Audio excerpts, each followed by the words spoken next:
Green. Hello. Hello. Where is he? Where is he? There he is. There's Bill. I just Hi. got done telling that we were busy running our yaps and wasn't watching the clock. Let's see who's come to hang out with us and see the crazy crap we're going to be doing. Hello, Mr. Prism. I'm so sorry you still feel like crap. You still got the plague. Hopefully it goes away real soon. Mrs. Prism, hello, sweetie. How are you? And there's my Sage. There she is. We're here. Me too. I am wrecked today. Just wrecked. My mother was being difficult, didn't want us to move her, and thinking, oh, please, God, just. So I'm glad that I'm sitting down and I finally have coffee. So let's see. Okay, I was helping my stepdad earlier. He was building a lean-to onto our woodshed. Oh, don't you love those projects? Those are so great. Hello, hello, Miss Pinky. The Pinky is in the house. Janice, hello, darling. How are you doing? Staying afloat, doing it. Yeah, it was a halfway decent day today, wasn't it, Bill? Yeah, actually, it was really nice, and which actually worked out well because the Saab actually, my son took it today, went to the post office, and it cut out, and so I had to take the Jeep and go tow him home with with a chain. So I had to get underneath it and tow him home. So that worked out good because it wasn't raining. So yeah. Nice. Yeah. No. Well, the crap's on its way, though. Wait, what? The crap is on its way. Have you seen the weather? No. What do you mean? Oh, more rain. We're supposed to have like a downpour tonight. Okay. Well, I can deal with the rain. And then it's going to turn over to snow in the next. No. The Please. Evil snow word. Laura, no. Wait, you didn't hear? Wait, April snow showers bring May flowers. Yeah, they're bringing something. It's more like my knees are killing me, and I'm out of here. Hey, Dazzler, how's it going? Oh, I can't stand it. I know it's just awful. And I wanted to get out and do some filming of the flooding in our area for everybody. You think I could get anybody over here to hang out? No. Well, Laura, do you know anyone with a boat? Oh my God. We could have went driving through and I could have took some, video but everybody was too busy. So Laura didn't get to go outside. Laura's been caged up since my mother's been home from the hospital. I'm going to start bouncing off the walls pretty quick. Yeah, everybody's like, screw you, Laura. Well, they had to go to a hockey game. So that was more important. They're going to hear about it tomorrow. Hello, Sean. How are you? Welcome in. So, yeah, I wasn't too thrilled. I'm like, please, I just need a couple hours. Yeah. But, yeah, that didn't work out that way, so. Well, that sucks. Yeah, I'd like to hit a few cemeteries this coming week, actually, because the kids actually have off from school. So I wonder what the weather's going to be like this coming week. Crappy. It's supposed to be crappy all up until would George say, next Monday or Tuesday? So we're going to have like a week of garbage. So the week they've got off is going to be cruddy. I'm still going to freaking do it. I'm still going to get out there and I'll bring an umbrella. I just want to, I want to get out too, pretty bad. Actually, we were going to go to visit where Mark Twain is buried. Where's that? In Elmira, New York. Oh, okay. And I'm thinking, I know of Elmira, but I don't really remember how far it was from here. And then when I looked it up, I'm like, round trip, it's 5 hours. Oh. Yeah, I'm like, yeah, that can't happen because I won't even be able to walk. Right. So that kind of sucks because we really wanted to go and check that out because there's a huge monument for him and a bunch of other stuff around town that's, named after him. And I thought that would have been really, really cool and everybody would like to see that. But yeah, not too far. Yeah, Laura, I'm actually checking the forecast right now and it looks it's going to be cold. Actually, Wednesday looks like it's going to be pretty nice. Oh, hopefully. Well, the high is 50. I mean, we're not shooting for any records here, but actually Wednesday and on, it looks pretty darn good. I don't know. I don't know what the hell he was looking at. Well, he follows there's a weatherman that's on YouTube that's pretty spot on. That's who he checks out. And It Well, just they said it wasn't looking too good for the next few days. so till Tuesday, but like, I mean, it's but yeah, no, it actually looks like it's gonna be all right. So we'll have So, to see. I don't know if I okay, can get out or not. I don't know. I'll have to see. I'm gonna do some live shows at cemeteries. That's what I'm like. I'm not gonna film them, and make Right, content. right. I'm gonna actually do some live shows because that's what I want to do. Well, I want to do some of that too this season, but if I have to, I'll just strap my mother to my back and, or I'll just put a wagon on the back of the wheelchair and I'll put a motor on it, and then that's what I'm gonna do. I'm gonna bring it to your house. You soup up the wheelchair.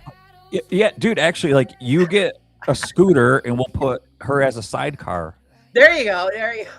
Yeah, but she'll be going, oh, Oh, right. poor thing. Then I'll get in trouble for elderly abuse because I'm bopping her around to the countryside. Yeah, I know. I was just gonna say. Because God forbid you do anything out of what they think is the norm. Oh yeah. That actually happened to my cousins last year. My aunt fell down, landed right on her face, and broke her nose. And she ended up with 2 black eyes. So, of course, they brought her to the hospital. They had everything checked out. And there was 2 nurses there, and they're checking her out, and asked what happened. They told them. One of the nurses turned them in to social services because they said that it looked like she was abused. Man, my cousins were furious. Oh jeez. Like, are you kidding me? She fell on her face. What do you think she's going to look like? Well, she had 2 black eyes. Yeah. Yeah, we're not like doing it on purpose. I mean, she damaged a lot in there. They had to fix all of that. I mean, she could have died from that fall. Yeah. Shoving her nose up into her brain. But yeah, I was like, and I was waiting. I said, boy, they better not even try that shit with me. Because I'll tell you, I'd let them have it. Let's see, just make sure you strap her in good and put her on. Yeah, crash helmet and all. yeah, absolutely. Hello, sweet Betty. How are you? Yeah, how's everybody doing? Actually, we do have that scooter that we bought last year that we haven't tried out yet. That that skateboard with handlebars. It goes up to 30 miles an hour, so that's what I'm gonna have to bring it over. Hook up the sidecar. Wait, a skateboard with wait, That's like what I on refer the to it. That's what future it looks like. when he breaks the thing off and turns it into a skateboard? Right. Like Well, that's what it looks like, a skateboard with a seat and handlebars. I mean, that's what it looks like. Oh, But I know what you're talking about. Yeah, it's very very simple. And it goes up to 30 miles an hour. I got it, so if we wanted to make a quick trip down to the store, just slap the helmet on, go up the street, and we got the basket on the back for groceries or whatever. Is it electric? Yeah. When's the last time you used it? We haven't used it yet. George rode it last year when we got it. Yeah. And he says, yeah, it goes at a pretty good clip. So my father's itching. I go, no, you got to practice in the driveway first. Because I was going to say, like, have you been maintaining the battery? Because those things are finicky if you haven't been maintaining them. Yeah. It's been in the house. He's been messing with it. Oh, good. All right. So I told him, I said, no, because you're not going to just jump on it and take off riding. And then I got the helmet specifically for him. Because around here, you don't have to have a helmet with those. But I said, no, 81-year-old man clipping down the road. Yeah. Definitely have to have a helmet. I can see it now, him wiping out. Yeah, totally got to have a helmet. Yeah, so I told him, I said, I don't know what the rules in the village are for that. I said, so just save us trouble from, end up getting a ticket. We'll get a helmet. So I got him a helmet with an American Eagle on it. Oh, yeah? Yeah, it's pretty cool looking. So I said, there, now it's your own kind of like Harley helmet for your scooter.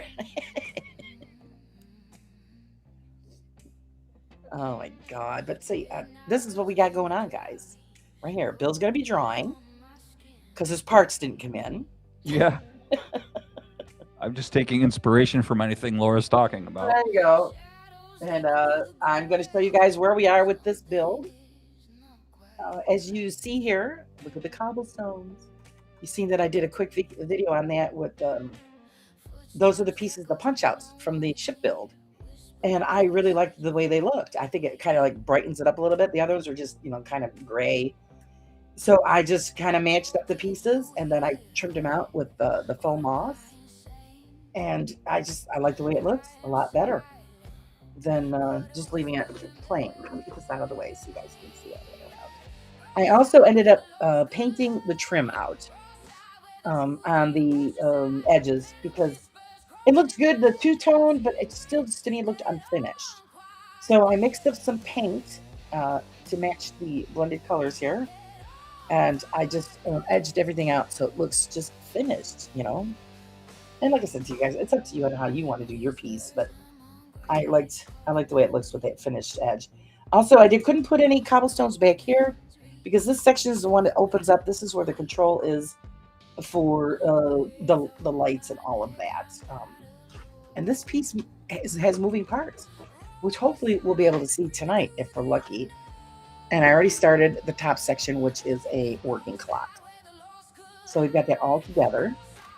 The clock piece is in. That's what it looks like in the back. So now we're just going to complete this build here and then hook up our wires and see what happens, I guess, right? So I was really excited about this one because of the moving parts. It's really neat. And I can't say enough about this kit. It is one of the best ones. It's small. It's smallest to what I've been doing. But the pieces fit together so great. I've only had to glue a couple of things because they were a little loose. Otherwise, everything just snapped together. It was fantastic. So we're going to move this off into the far distance. And then if we have time, I started on the miniatures, guys. Just did a test run. And if we've got time for that, I'm going to give you an update on what's going on with that. Because that's going to be the next fun project. So, of course, we have to get the instructions. No, I'm not really what? Hey, no private messages. She asked me if I was tormenting Copilot lately. Oh, You know, kinda. Sorta.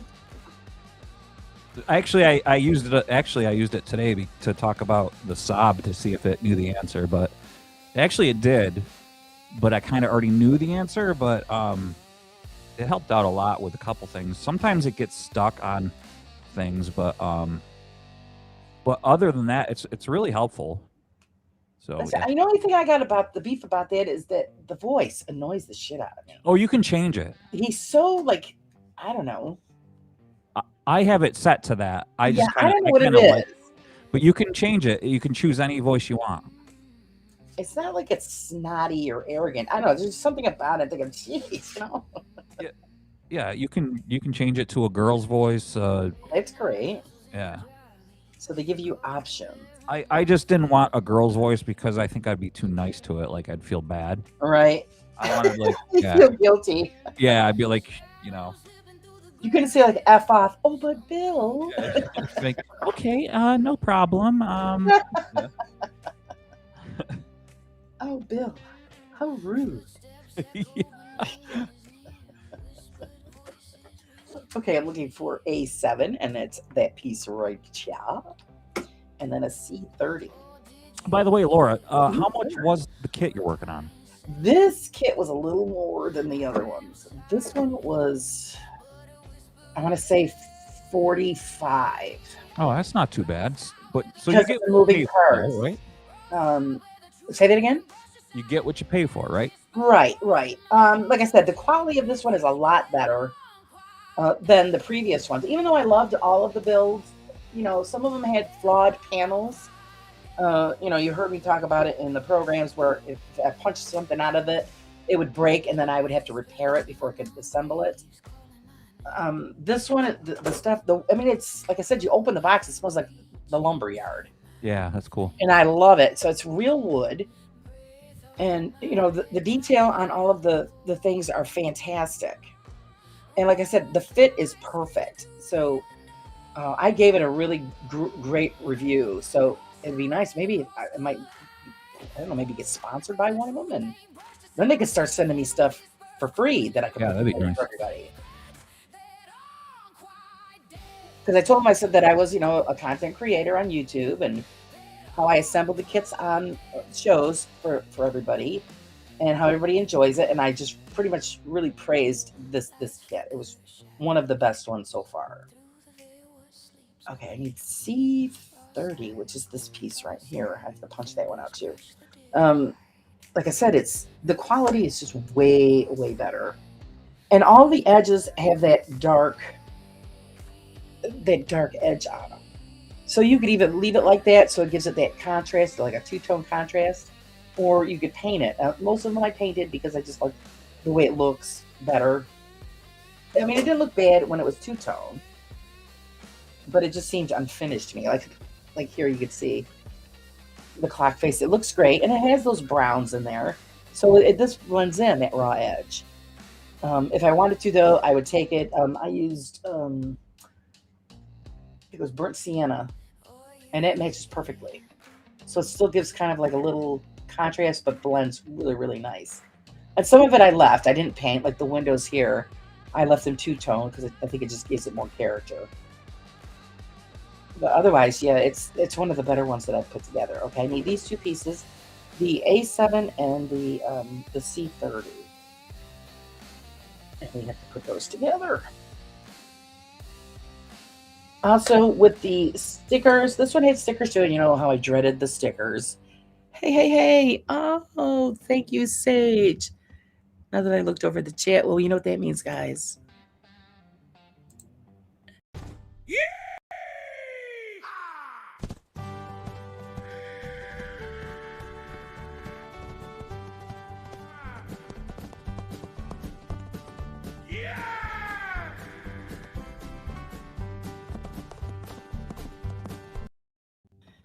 Thank you, sweetie. I appreciate it. I know I should turn my phone on so I can look at the phone too. And hey, Jay, how's it going? Welcome in. I'm gonna pull it up on my phone as well so I can see the chat as well, instead of missing out on something. I don't like to miss out. Thank you, sweetie. I appreciate it when somebody's saying something. So we're going to put that back over there so this way I get a better view of that. And then we've got these two pieces here, the C30 and the A7, and we are going to put them together. And it goes like this. Quick and easy. I love it the way the pieces just kind of lock in. And then this is going to be attached to the back of our clock mechanism. Let's see how that goes. That goes. Nope, that's not right. See? Always check. I'm trying to see how they want me to do this. Things like this.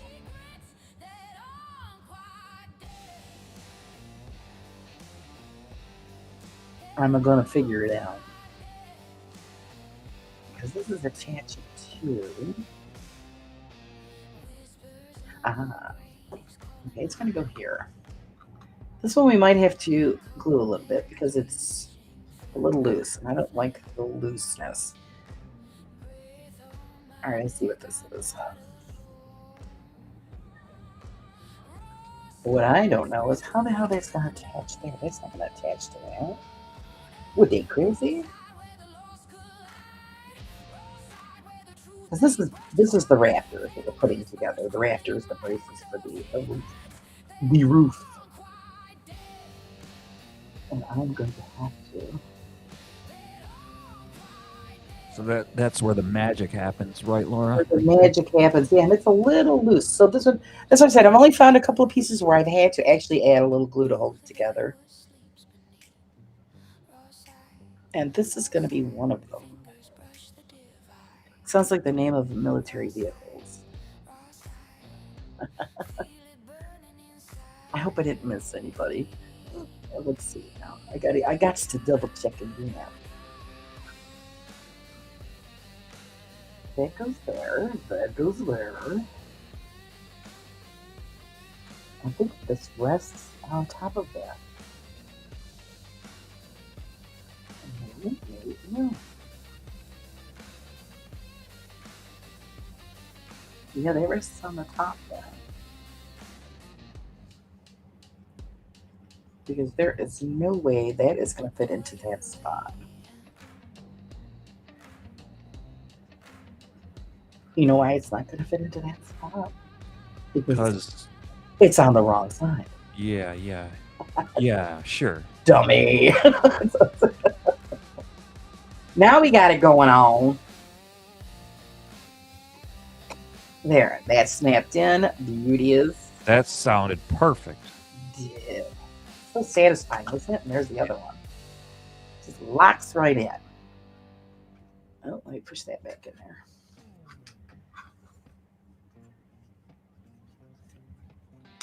Ooh, no, you don't. I turn a little bit, guys. Sorry, I hope that's not blinding anybody. Okay.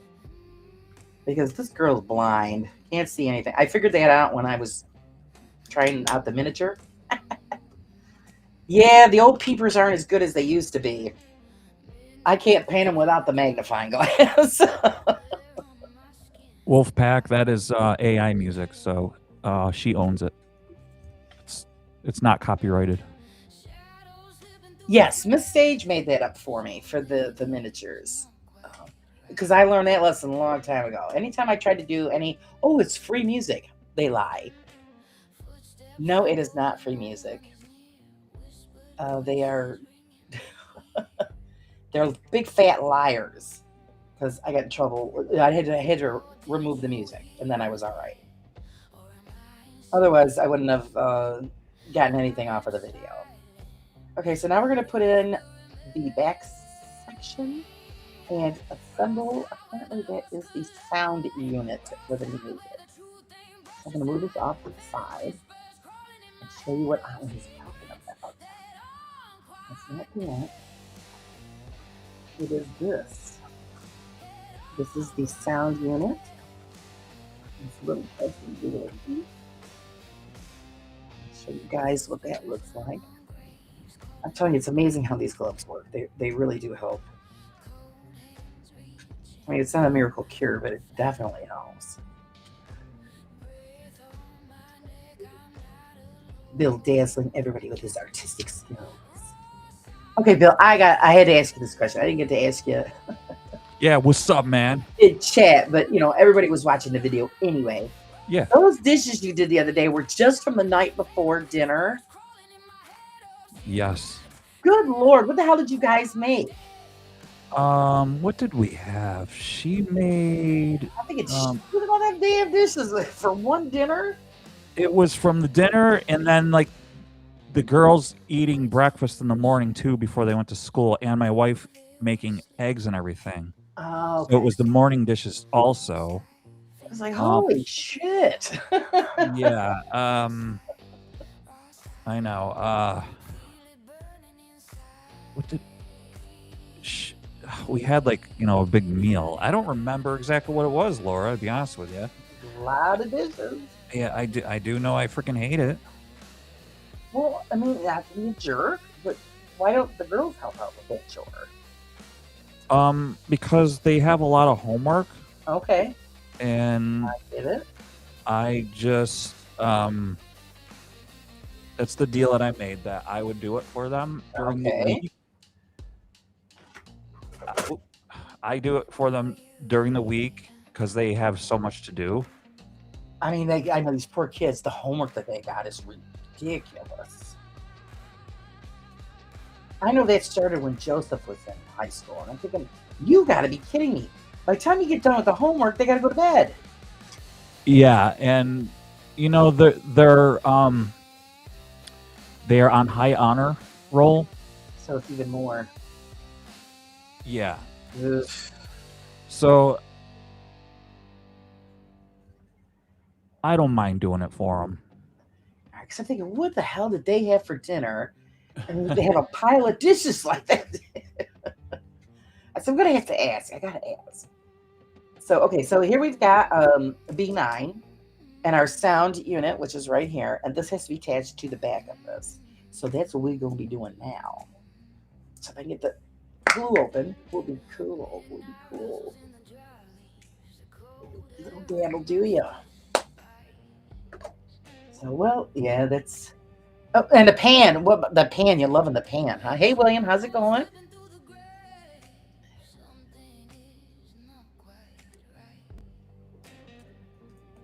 You didn't answer me. Who, me? Yeah, the new pan that you bought. What Oh, are you- I love that. Yeah, I do. I love that. It's so much easier now. I'm sure. Oh, that one came out good, actually. Let me see what it's doing. Oh yeah, that's cool. That's our little speaker here. I'm trying to see how I'm going to attach this. Yes, Jay, thank you. How about you? Oh no, okay, it's being glued this way. All right, so I can do a ring around this. Hey, William, how are you? Yeah, I knew you were gonna love the pan. It was just so much easier. Why does your wife use it for eggs? Because I know you were bitching about her using the stainless steel. She doesn't. Well, she won't use the non-stick because of the chemicals that are in the stainless thing. Oh, so you got excuse me, in the non-stick thing. I mean, oh, so you got non-stick instead of hard anodized. I don't. She got like a hard. I don't know what she got, but Hard anodized, it doesn't come off. that's. I don't know. You know what? But the pan she got is friggin' awesome. There you go.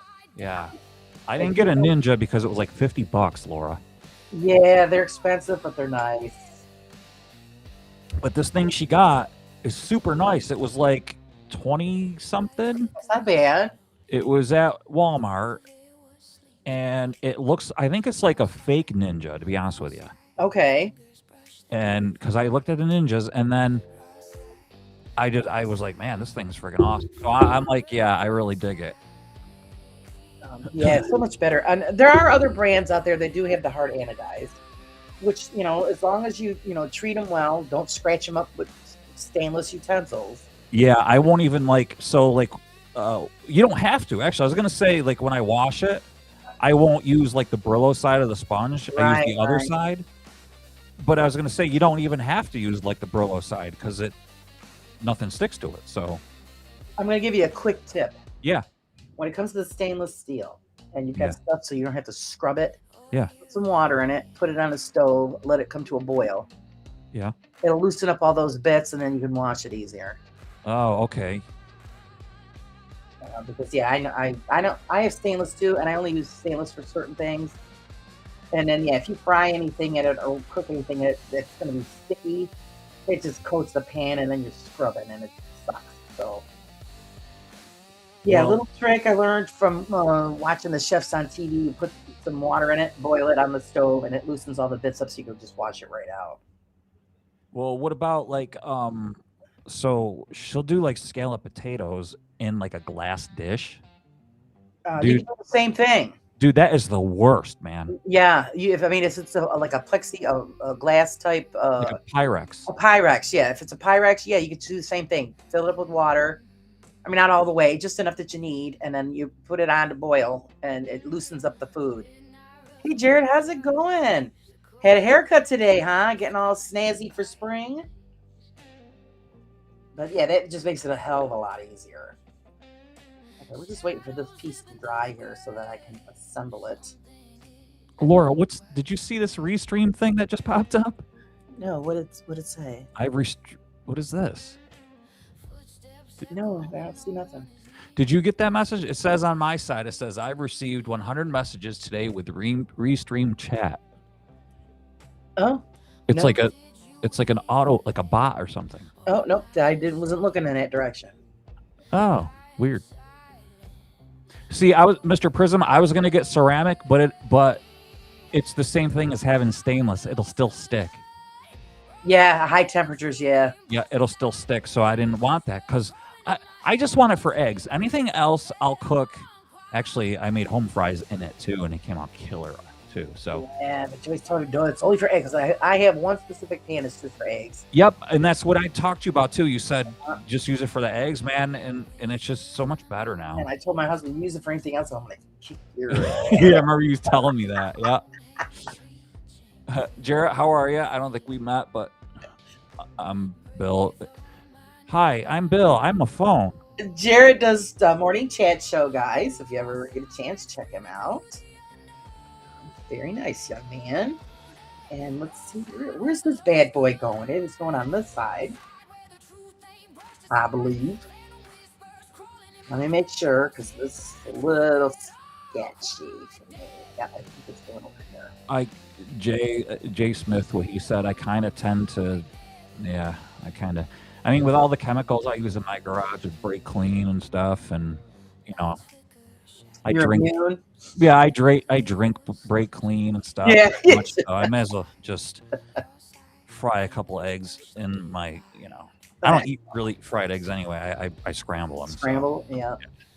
And now, no, you know what you got to do now? You got to try the omelet. Oh, I did. Did you? Oh, dude, they come out killer now. Yeah, see, this is in fact, now. When I did a live show last week, I think it was, and I made eggs, and I did home fries and eggs, and I did an omelet, and they came out so good. Oh, good. Yeah, and Elby gave me some fresh eggs that his sister's chickens made, and they're brown eggs. Oh, nice. And they come out so much more yellow and vibrant. Well, it's just, you can tell the difference and the taste is better. Yeah. So it's pretty good. So let's see. Yeah, Jay says you get poisoned just by living today. So what's the point about worrying about it? You might as well just enjoy it. Yeah, that's why. He said, I might as well just. But I don't. Yeah, I stopped using the Teflon coated pans because the stuff comes off. And like I said, we need enough poison. We don't need to cook it in poison. So. I think, and that's what Michelle got. She ended up getting this one because I told her, she goes, "What you want me to get?" Because she was at the store. I said, just get what you think I should have. And that's what she came home with this. And I could tell there's something different about it. It's not like a nonstick Teflon thing. It's something different. And all I know is it's awesome. And she was like, okay, I'll get what. And she's like a health nut, so. Right. Well, it could be, and it's hard anodized. We'll tell her she doesn't have to worry about it. It doesn't come off. Okay, I think that's what it is, because something, it's like blotchy looking. It's like almost like I don't know, like it just looks different. It doesn't look like Teflon, so yeah. Right. Yeah, it's probably the hardy, and I have a whole set of those. I've got stainless, but of course my favorite is cast iron. I know, and I love cast iron too, but.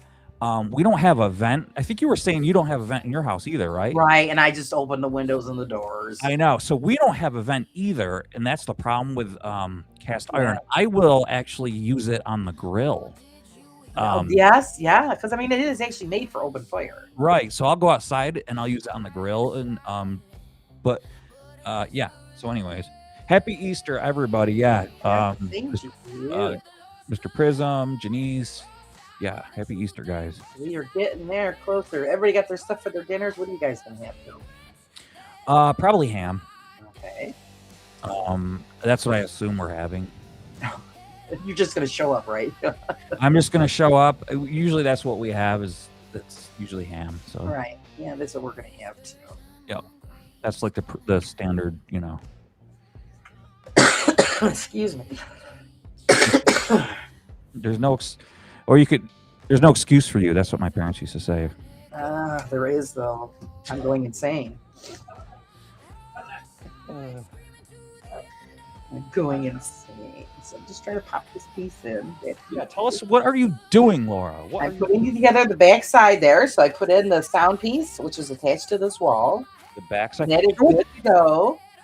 And then, of course, the corner piece around the sprocket here.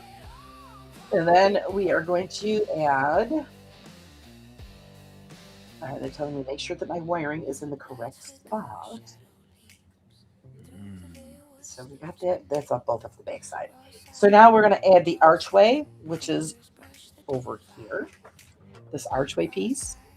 And then this face piece for the clock. Cool. So I need E5.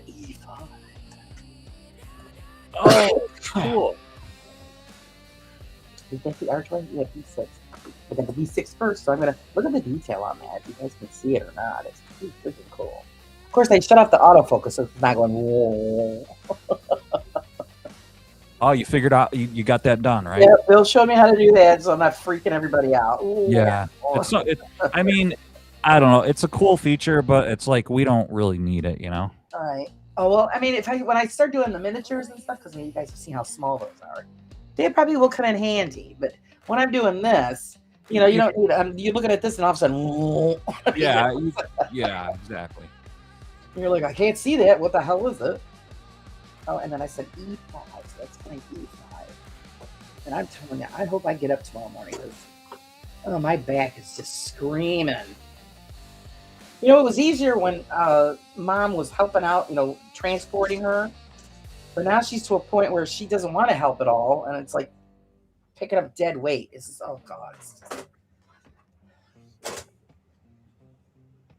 So even though I'm doing rehab and stuff with her legs, I don't think she's gonna walk again because she's really not putting any effort into it. And every time like I told you, we move her legs, ow, ow, and nobody's hurting her.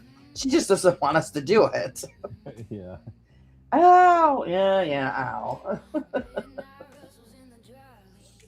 And you think, well, maybe she is having pain. No, because I've even done it with her fingers. Ow, ow. So yeah, Yeah.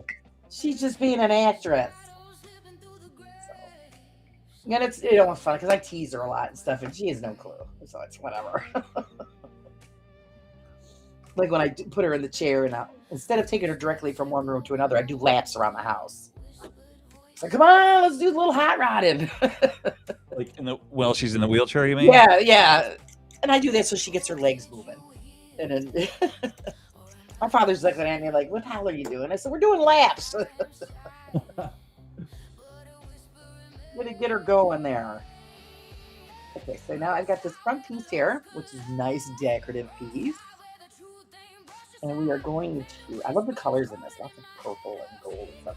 We're going to attach this to the front of the clock face.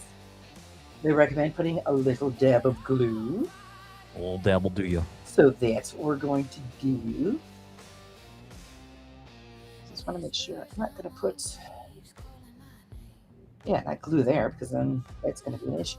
So we're just going to put it on the face part itself, rear and the back side, just a couple of little spots so that it sticks. I can't wait to have this where I turn it on and all. Hopefully it all works, because this one was a little different because they always say test everything, but these all have connectors. So I didn't do any testing on these. So it's going to be a big surprise to me as you guys. Okay, so this has an open edge on the bottom of this. As you can see, that has to be facing downward. Just the way I look at it, I had a heart attack 6 years ago and survived.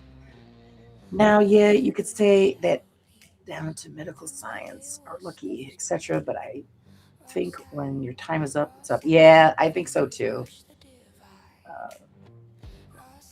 You're called home when it's your time, and that's it. No matter what you do. So I'm going to line this up with the pinpoints on here that this is showing, because I'm assuming this is supposed to be 12, 3, 9, and so on. So that's how I'm going to treat it. Push that into place.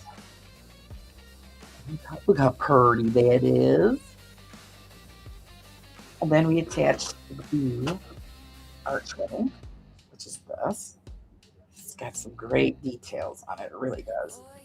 Okay, and this is going to attach to these two tabs on either side in the front there. Those should lock into place. Should disappear. But this hasn't disappointed yet. The only thing I'm disappointed in, and it's my fault, is the little lamp post here. Every time I pick this thing up, I hit it, knock it off, I gotta reglue it. And I think I've done it 6 times already. Because I can't keep my damn fingers out of the way and stop knocking it off. Well, yeah, it's so tiny. You got my finger and it hit, and like, oh shit, and I did glue it and do it again. So that's it, man. You're really getting on my nerves. So that's the only thing with that. So there, we've got that front piece on. Look how fancy that is. Well. And here we go. Now we put this whole unit on the top section of our building. So we are moving forward. Let's try to pick it up without hitting that stupid lamppost. I have to make sure I got the right angle going on here. Okay, rounded front. That's the side. Okay, that's where we want it. It's going to go like this. These wires are going to be going down through the... No, that's a big fat lie. That's not where that goes. Because that hole does not exist. So there's another piece that I got to find. B15. See, that's what I get for assuming. There it is. This is what we want. Oh. And out of the way before I destroy something. So this is the section that I needed. I need to punch out the center piece. This is going to attach to that upper deck that I already have installed. So set that off to the side. And this has got some great design on it as well. And a beautiful brickwork. So this is going to attach to the bottom of our clock unit. With a rounded front, rounded edge in the front there towards the front of the clock unit itself. And then where you put those wires down through the center of it. And this all gets attached and locked into place without destroying everything. So I always flip it over to my advantage to see where the holes are and then push it into place. Laura, does your dad drive? Not anymore. He gave up driving a long time ago when he was having his cataract issues. Oh, gotcha. So, of course, they took the license away until he had the surgery. And then he didn't have the surgery for a while and kept putting it off. So then the license expired. And then we decided he said to hell with it and sold the truck. And he doesn't miss it at all. Yeah. Only like if he wants to go somewhere, then he's got to wait for one of us to take him. But otherwise, yeah, he doesn't miss it.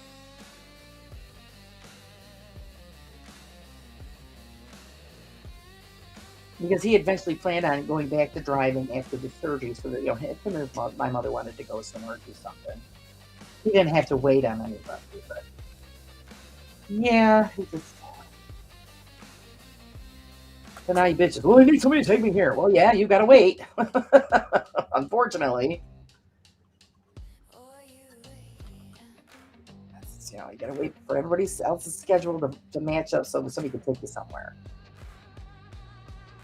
So he's good though. Okay, now I'm going to show you what they want us to do next. So there's that bottom piece that I attached. You see, looking cool. And now we're going to start putting on the clock face pins, the hands of the clock. Let's see if I can get anything extra. No, it should go right under the shaft. So that piece, all that creaking and noise and stuff that I'm making, wrong bag. There we go. This should be, nope, that's not it either. Big fat liar. What's everybody saying? Let me take a break and see what everybody's saying. So just look at the way I'm so sorry for being negative, Nelly. No, you're fine. You can talk about what you want. You're talking truth. You're not being negative. Where the hell is that piece? In here. I just got to find it. That's what I do for cleaning up and throwing everything into one bag. Little tiny screws. It's not in here. What is my... Oh, there it is. I sees it right in front of my face. And that is the piece I'm looking for. And that is... I don't know if you guys can see it. Let me get my tweezers out. You can see how this looks. This is the part that we're going to be installing. It just tells us to slide it over the shaft of the clock mechanism. So it's going to pop it on there. No, you're welcome to say it. You talk about anything you want, Jay. Not a problem. Everybody has their moments, you know. Me, I feel like I just got hit by a truck. Lately, that's been every day, so. Hey, Patricia. Sorry, I was looking down. I didn't see you there. I laid down, caught a nap today, got up. I felt worse than what I did when I laid down. So that tells you how good that was. I can just fit in here. It is not easy. Get that over that one right there. Just gotta get it to slide over. That's what I love. The fingernails come in very handy. Because there, I just popped it on and used it in my nail. So let's see what else is going on here. Also, after something like that, it's understanding that you'd rather just like instead of walking around scared all day. Yeah, just let it live your life. It's because they actually is a reminder that you are here for a limited time and you have to make the most out of every day. Even if you feel like crap. Yeah, it's kind of like when something says lifetime warranty. That doesn't really mean anything. No. Because life is temporary. Pretty much. There's supposed to be another one of these. I'm hoping it moves right. I don't know. I only have the one. Okay, guys. There should be two. There it is. They got it in a separate bag. What the heck is that shit? Patricia We got a little computer board and everything here for this thing. It's so cool. But they put the hands of the clock in two separate bags. That's the little computer board for this thing. So I can understand the price of the kits. I mean, some of these get pretty pricey. But, it depends on what you got going on. This has a lot of electronics with it. So I can understand why it is how much it is. It's supposed to go in there? No, it was being attracted by a magnet. So let's get rid of these bags. Hey, bag, get rid of those bags. I almost died when I was 28. My lungs started to die off from an embolism. Oh my goodness. Yeah, you got to make the most of what you got. So yeah, my husband's always the downer Debbie. And I was like, you woke up this morning. Hello, that's the bonus. Poor Laura. I don't know how much. Well, you're surrounded by it, aren't you? I'm surrounded by it. I just have to shut down every now and then. Yeah, I know. How the hell do you do it, dude? It's just like, yeah, whatever. I just go about my business. Okay, so this next one is, we put in, this is the minute, second, adjust them to the correct time. Okay, so we've got to put on this small one first. Right there, so basically, if you guys can see if I wrap the dark glove there. See, those gloves come in handy. And we're going to push that on. And then the final track piece will go on. Patricia likes your nails, Laura. Oh, please. I didn't even have time to do them, but thank you very much. I didn't have time to polish to make them look pretty. Which is just so unprofessional. Ugh. I know. Oh, gosh. Jeez, I'm Bill's going to leave now. You'd think you're doing stuff with your hands. You would think you'd be, I did a mini manicure on mine. Oh, did you? Yeah. Oh, you had time? Wow. Patricia, what do you think of that one? That one came out pretty good. Check it out. That's cute. Yeah, isn't it? I'm gonna download that one. I like that one. Hey, Chris, how's it going? I haven't seen Crypt Walker in a long time. Jeez. How have you been, man? Last time I actually saw him was on Susan's program when she debuted her latest episode of her series. That's the last time I seen Crypt Walker. Boy, this stinker don't want to go on. It's tight, guys. It's tight. Oh, come on. Really? Patricia, if you email me, I'll send this one to you. We got to get this on without breaking the damn thing off. Email me through Carburetors and Coffee. I can send this to you. I think this is the hardest part of the whole kit is assembling this clock face because the pieces are really big. Yeah. What do you? So what is this part? So are you? I'm installing the hands of the clock, but it's Oh. like really, I got to really push hard to get it to go over the plastic. Oh, you're using tweezers to do it? Oh no, I'm using the tweezers to pick them up. Oh, gotcha.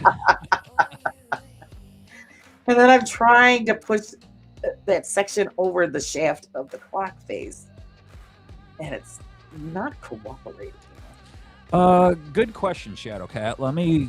I'll check for you. Hang on a minute here. I'll get it on. Let me check. There we go. Nobody. Actually, I was gonna say nobody ever emails me, but here's what happened. It's because you smell. It's because I stink. And then, so what happened? So I get an email from this company that wanted to do a collaboration with me to put for a starter motor in my Chevy Equinox, and they were gonna like pay me, and I had sold it. I sold the car. And I'm like, the one time I get I got a collaboration offer twice, and the other one didn't pan out. This second time I get a collaboration offer, and I sold the car. Isn't that like a kick in the teeth or what? Yeah, dude. Yeah, totally. And yeah. So anyway, what is my? All right, I found it. Here it is. No, that's not it. Here it is. I'm copying. I got it on. Can you see, guys? It's moving. We have clock. Save the clock tower. Yay! Oh, Pinky beat me.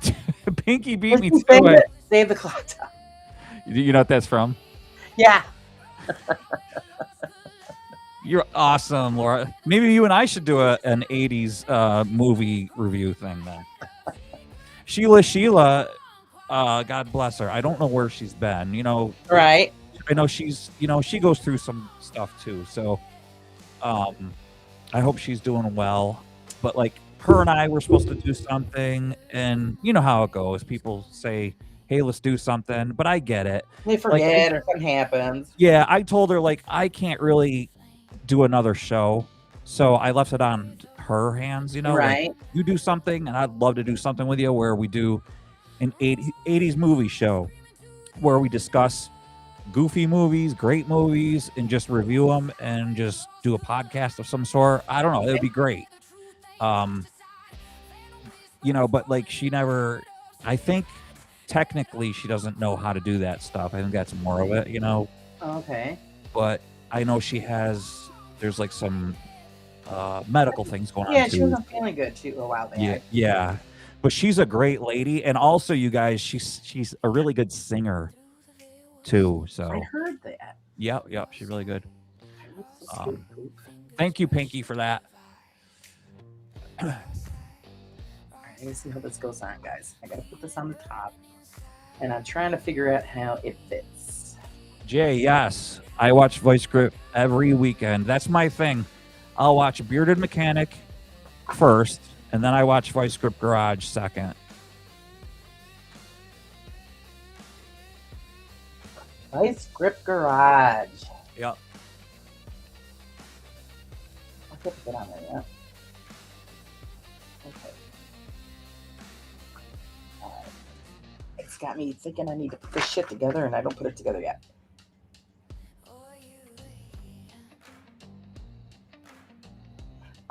Okay. So what I'm doing here now is I'm attaching some of the connections from the top and the bottom. It's telling me to pronounce. Let's turn this to the advantage so you guys can see what the hell I'm talking about. This is where we start to hook up stuff. Gotta hook it up. So I want a yellow cord, which is this long one here. And we are hooking it up to... Where's not the sound speaker that we just installed. We're hooking it up to the base of the clock line. So that goes already. Okay, take it easy, man. Who's taking off on us? Yeah, Crypt Walker's leaving. Okay, have a great one. Thanks for stopping in. Yeah, thanks, man. So now we're going to connect these two pieces together. Once I see where the hell I am, I got to use the magnifying glass because Hey, Jimmy. Okay. Enjoy your time. Jimmy! Enjoy your time with the boy, man. Oh boy, the Easter Bunny's coming to town. Yep. Here comes Peter Cottontail hopping down the bunny trail. God, I just thought of the Bugs Bunny cartoon. I don't know the rest of it, but blah blah blah ba da boo doo. I want an Easter egg. I want an Easter egg. How does it go? I want an Easter egg. I want an Easter egg. I love the Looney Tunes, man. Oh my god, it's like one of the best cartoons. That kid was such a monster. One of the best ones to me is when he's stranded on the island with the two idiots. That, Oh, yeah. yeah. Okay, Shadow Cat. I'm sorry. That is like one of the funniest freaking cartoons. And one of the funniest ones too is with Gossamer when he's doing his nails. Yes, I love that. Yes. Monsters must be interesting. I said to my girlfriend just the other day, my stars. He's now let's dip our patties in the water, and there's mouse traps in there. Yeah. And the thing that kills me is how it's just so violent. It's not violent. It's hilarious. Violent. Okay, Yeah. let's take a look at the games that they played in GTA it. and all that. Like, come on, man. So stupid. Through the roof. Through the roof. That's where that goes. Okay, I'm gonna put these two back towards the back end. I see what's going on. So they're gonna pull this up through the roof section. And then I have to put on this little transistor that goes with it here. And I'm going to show you that right now. This is where we connect this little piece here. This is the brains, man. This is what makes it work. Oh, it's so cute. Oh, that fun stuff. And so then we are going to connect the yellow wire to this section. I'm going to turn it this way so I can make sure I got it in the right hole. Now, see, this just shows one, and we have two. What's up with that one? Can't see. Your hand's in the way. Move your hand. Oh, see there? We have two connectors there, and then the instructions are showing only one. I gotta see what. Eeny, meeny, miny, mo. Just pick one. Meeny. Why is it only showing one connection? So we jump ahead. And we look through the magnifying glass so we can see what they're talking about. Yeah, Patricia, I'll send it to you later on, like after we're done, because I got to send this to, well, yeah, when we're off, Okay, well, apparently this must be like a standard universal connection. Okay. Because it's only showing one connection point for this wire, and the other one we're not using apparently. Oh, maybe it's in case you want to add on and Add piggyback. on something to it is what I'm thinking. Because You can daisy chain. Yeah, so it's only showing one connection point. So that's what we're gonna go with. That's cool. So then I just slide this bad boy in. And it should just pop right in there. You're doing a lot of dirty talk, and I don't, Hey, get over it. You're a grown man. Enjoy it. It's Resurrection Day tomorrow, Laura, and you're doing. Well, I got time. It's tomorrow. You got to. Yeah, but for Mr. Prism, isn't it Sunday for him? And Pinky, it's already Sunday, so then they have to plug their ears. Yeah. I got time. My father goes, "Oh, there's no mail today." I said, "The holiday's tomorrow, not today." Yeah. Please, you think the post office is going to give those poor people an extra day off? Of course, the city gets the time off. They had Friday off. Because George went down to go pay the water bill, and the whole place was locked up like Fort Knox. What was this, on Friday, you said? Yeah. I says, well, they better not hit us up with a late fee because I didn't tell them to close on Friday. Oh, because it's Good Friday. Yeah. Yes, because the schools are closed, and Yeah, they closed everything. So. Don't pull that game where, it's late because, no, it's late because you were closed. It got nothing to do with me. There we go. We got the right thing in the right direction. So which they'll be fine. Whatever. That's the city for you. Okay, we got that connection in place, and now we put this. Mr. Prism, all I read was "be fine," and I was like, he must have been replying to something we said or something. I know. Like I'm trying to look at this and pay attention. Bill's freaking carrying me, so I. Yeah, sorry. And then I finally read his whole long thing. I usually tend to not read long stuff. That's kind of a problem I have. But I actually read what he was following up to what he said. So gotcha, Mr. Prism. Yeah, I agree. Like, there's a lot of katanas and swords as they say. They don't really say that, you know. But yeah, he was talking about anime being graphic and stuff. So Yeah, but I was telling my father, because my mother watches cartoons on Saturdays, and we were watching the one where Bugs Bunny and Yosemite Sam was on the. Oh, that was Mrs. Prism. Yeah. I apologize. They were on the ship. Yeah, I know. I do that too because you know why you do that, Laura? Because in here I see Prism, and that's what I answer. Yeah, and you know why? So on the other, so like when we see it, you could tell like their little avatars are there, but on here it's just a YouTube symbol. No, on my end I have their symbols. Oh, but then you have. I'm just looking. I'm not looking at the symbols. I just see Prism. So you know. Oh, then I had to get myself out of that habit. And you're just completely ignorant. You know what? Never mind. You know what? Yeah. That's it. Bye. Then you know what? Prism family. There's no excuse for Laura. She's just a slacker. That's it. Slacker, Laura. I know. I just lie. I lie around all day. Do nothing but drink and smoke and that's what I do. In fact, her nickname is Methany. Yeah, that's it. Yeah. Okay, so now we're gonna take all of our red wires and hook them up to our motherboard. See, that's the thing. I'm doing electrical stuff, so this is what I'm paying attention to. I know. Let's see. They want to know. Wait, do people have a second Easter day? What it is it's the Catholic religion celebrates Good Friday. Well, first you have Ash Wednesday, then it's Good Friday. There's also Holy Thursday that's in there, and then you have Easter on Sunday. Well, the county and state offices here, and I think most places, whoever celebrates the Easter holiday, they have Friday. It's like a 3-day weekend. Friday, Saturday, and Sunday. And some places have Monday as well. All right, let's see. Now I'm going to hook up all of these wires.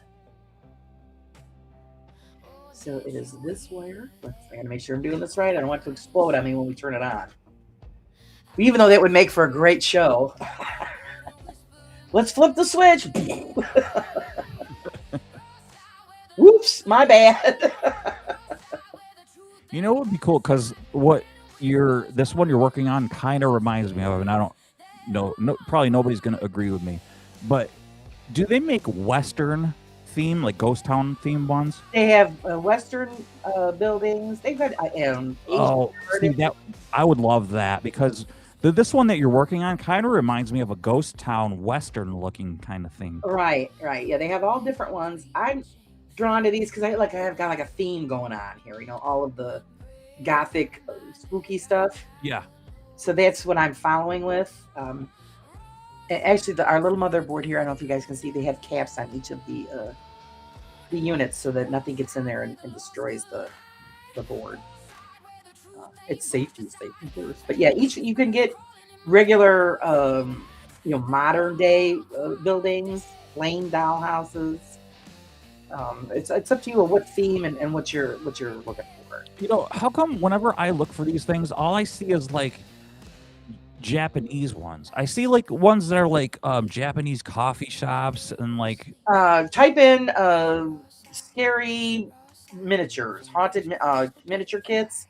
Okay. Or just something like that. Then they'll bring you into whatever you're looking for. But if you're looking for the Western style, put in like Western style miniature kits. type in like Laura Rosside. And then the graveyard will come up. Okay. And, you know. But Laura, I have a special Easter avatar today from. I know, and I did notice it, but like I said, I got myself out of that habit though, Mr. Prism. That and Pinky and all that. And I get out of like I see Prism, and that's what I'm focusing on. So yeah, Mrs. Prism, I see that it's yours, and Dutch Coffee Shop is where it's at. Oh, what do they got there? Anything special? I know everybody talks about all these treats and stuff like that. We can't get a lot of that stuff. They have windmills. That they've got. You know, this is the. You got to be careful when you walk into those Dutch coffee shops because you could get your head chopped off by a windmill. Oh, you're gonna take like Yeah. tulips or something. Yeah, like not outside. There's no windmills outside, but inside, forget about it. Forget about it. Forget about it. Forget about it. Nice. I got this one hooked up to the right spot. Yeah, like I was saying the other day, where we went into the store and they had all these buckets of flowers all over and beautiful tulips. And I go to George and go, oh, look how lovely those. They're pretty pink tulips. He goes, yep. Keep going. You're such a romantic, honey. Yep, that sounds like something I would Yep, get. they're great. Yep. At least the actress, yeah. Well, I don't know. I think sometimes I'm say something about them. Look how Stop pretty being they so look. damn cheap, man. Good flowers. That's what my husband thinks they're a waste of money. said, I "Yeah, do too. But I actually bought my wife flowers. Actually, I think I was doing a live show when I bought flowers for my wife for her birthday. Oh, how nice. Yeah. I told him, I said, I don't give a shit if you think it's a waste of money or not. Worth $5. Go pick me up a pile of weeds for all I care. At least it's the effort, the thought that counts. There, so I believe we have everything all hooked up correctly. If not, you will know about it. Because nothing will happen, right? And we'll all just get a little crispy around here. Why is that, Mr. Prism? Either because of the price or because just your gut, or which one? He said it all. Cheap. There's a saying about windmills. You must have been hit by a windmill, meaning that Not around here. isn't really bright. Yeah. You get hit by a windmill around here, you will not survive it. I'll tell you that right now. Yeah, I know. Have you ever seen them transport one of those things? Yeah, and actually they blew 5 of them up last year here. Up here. Holy crap, it's something else. Yeah. Okay, gotcha. They don't sell coffee. Okay. All right, where the hell do I have this? Oh, they want me to glue that to the underside of this piece. Oh, okay. And okay, we have two-sided sticky tape that they give us. Isn't it mighty white of them? We're going to put it on the underneath side of the motherboard here. Because we are going to adhere it to the base of the building. And the trick is to tape off on the side. Wrong side. If it becomes too much, guys, let me know. Yeah, kill it. Kill it? Yeah. Yeah, hold on a second. You got to hold on just a sec. I mean, it's not that I don't like it. It's just, I'm going to hear that in my sleep. Good. I'll be going to bed with you then. Michelle will be hearing on the show. Yeah, wrong side. You're like, Bill, why do I hear Laura? Michelle, I'm here. Your husband invited me.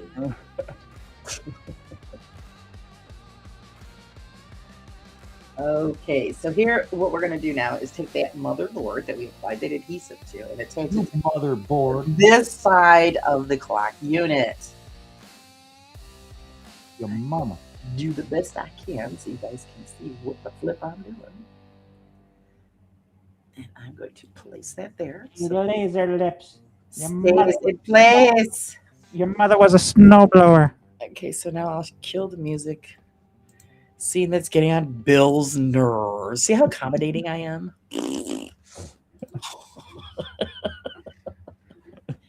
Dutch coffee shops don't sell coffee. Well, what do they sell then? I don't know. Windmills. Explain this to us. Explain, please. We need explanation. Must be an inside joke of some sort. I don't know. I also had to glue that. So I'm just gonna Rashide. I'm going to set this Rashide. yes. Kinda sorta.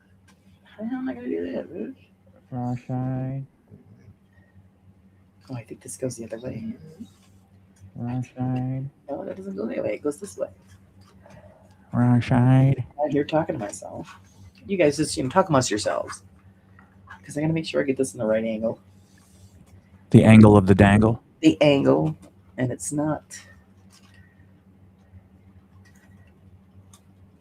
cooperating. So I kind of gotta stuff it all in there. Stuff it in. Why isn't that long enough? Laura, look at how ugly that is. I Rashide. know that guy. Rashide. Oh, there we go. It was caught. I got it now.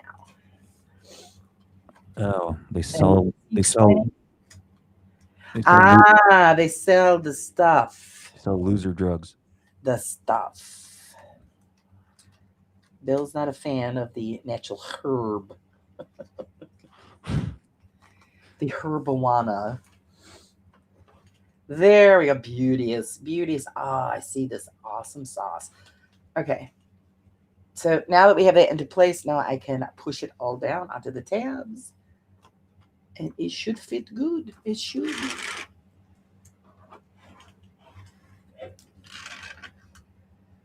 I think it's time for new eyeballs.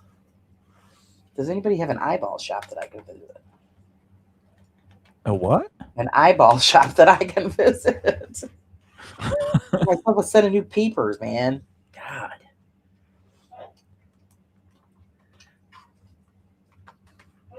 So make sure that the railings are all in alignment so that I can push this all down into place. Guys, you guys don't hear that, do you? That's my husband in the background. I heard. Yeah, I did hear something. I thought it was. It sounded like a choo-choo train, like a. Oh, that's him. Was he sneezing? No, he's coughing. Oh. Is he all right? Yeah. Oh, I thought you gotta. I thought you had to do like, "Are you choking?" Like the poster says. First, ask if you're choking. He's fine. That's just him. And everybody keeps doing that. I just don't want you to shut the hell up. Shut up, you I think pig. this look. Jesus, how much you gonna cough? Shut up. I do it just to get him razzed. Like today, I got him going about driving. I said, well, you're not for nothing. You drive like shit. I do not drive like shit. Not for nothing. He says, well, I said, you think you're NASCAR. You're not. It's all mad. Yeah, that's why you hit everything. I do not hit everything. And I just kept going. I said, I just love it because I get you all fired up. He gets all mad.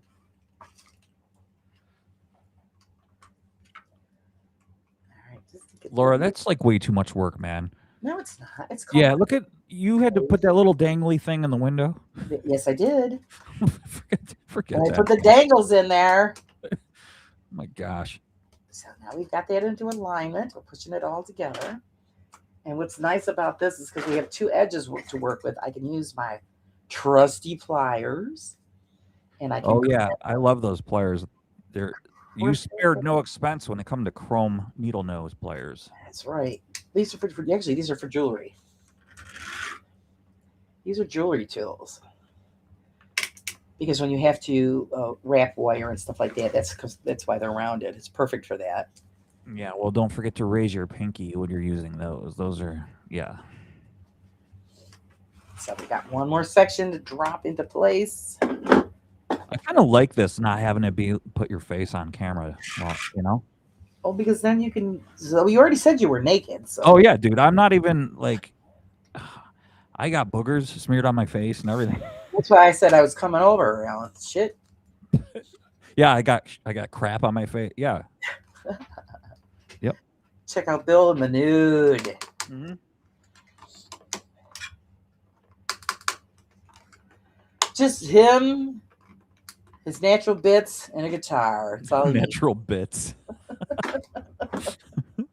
the natural Look at the little bell. How adorable. It reminds me of the one at Arby's when you had a good meal and you ring it. Oh God. Did you ever do that? Oh, hell yeah. I do it every time. Lame-o. Actually, they took it down. Did they? Yeah, I think they're That's because like, it was probably filthy and covered in germs. no, I don't know if it is because nobody ever rings it, but I know I ring it because I freaking have a good meal every time. And it's mystery meat too. Hold on just a quick second because my furry pain in the cheeks wants to go out. Is that where you want to go, princess? Goodbye. There she goes. I even forgot she was in here. She was so quiet. Normally you're because I'm not paying attention to her. Okay, there's this one section that I don't like that's not seating all the way, so we's gonna glue it. Just because I want it to seat down more. You're not invited, Pinky. Oh, what? To see you? Yeah, she said no thanks. So. Your bits and your pieces? Yeah. Come on, man. Carbs, coffee, bits and pieces. Woohoo! That's just, good time right there. All right, there we go. You are officially unmodded, Pinky. Oh, he's being strict. That's strict talk right there. So there we go, guys. If you can see, we have our clock tower and our little store all together. All together. Isn't there a song like that? All together. All together now. Get that. Okie dokie. Now we're going to be working on the roof. It's shingles. I'm pretty sure that's the last part of this build. It looks that way. Oh, except for see our little friend here that's our dangly. We have to attach him to the truss of the roof there. That has to go. I can get it where you see it. I got to attach it to this piece right here. So that's what we're going to be doing. See, that's what you get. You insult him and his bits and pieces, you get grounded. Yeah, you're gone. Yeah, you're gone. You're done. You are history. You are history. I got the names because people used to sell stuff behind the counter at the coffee shop before it got this. I can't see what it is. My God, my eyeballs are shot. Don't ask for the coffee shop here, but where you can get a coffee. Ah, gotcha. Gotcha. Yeah, here we just call them coffee shops. And then the other ones are called smoke shops. That's pretty much what they call them. And then, I don't know, then some of them, I forget what the hell the other ones are. Are they like dispensary places or something? I don't know. I don't forget. So, it is what it is. Still blows my mind that shit's legal. I'm sorry. All the years that ever used to sneak around and do that, and now they just walk down the street. Yeah. And I'm sorry, guys. I'm fine. You want to do that? That's great. But it stinks. I think it's just disgusting.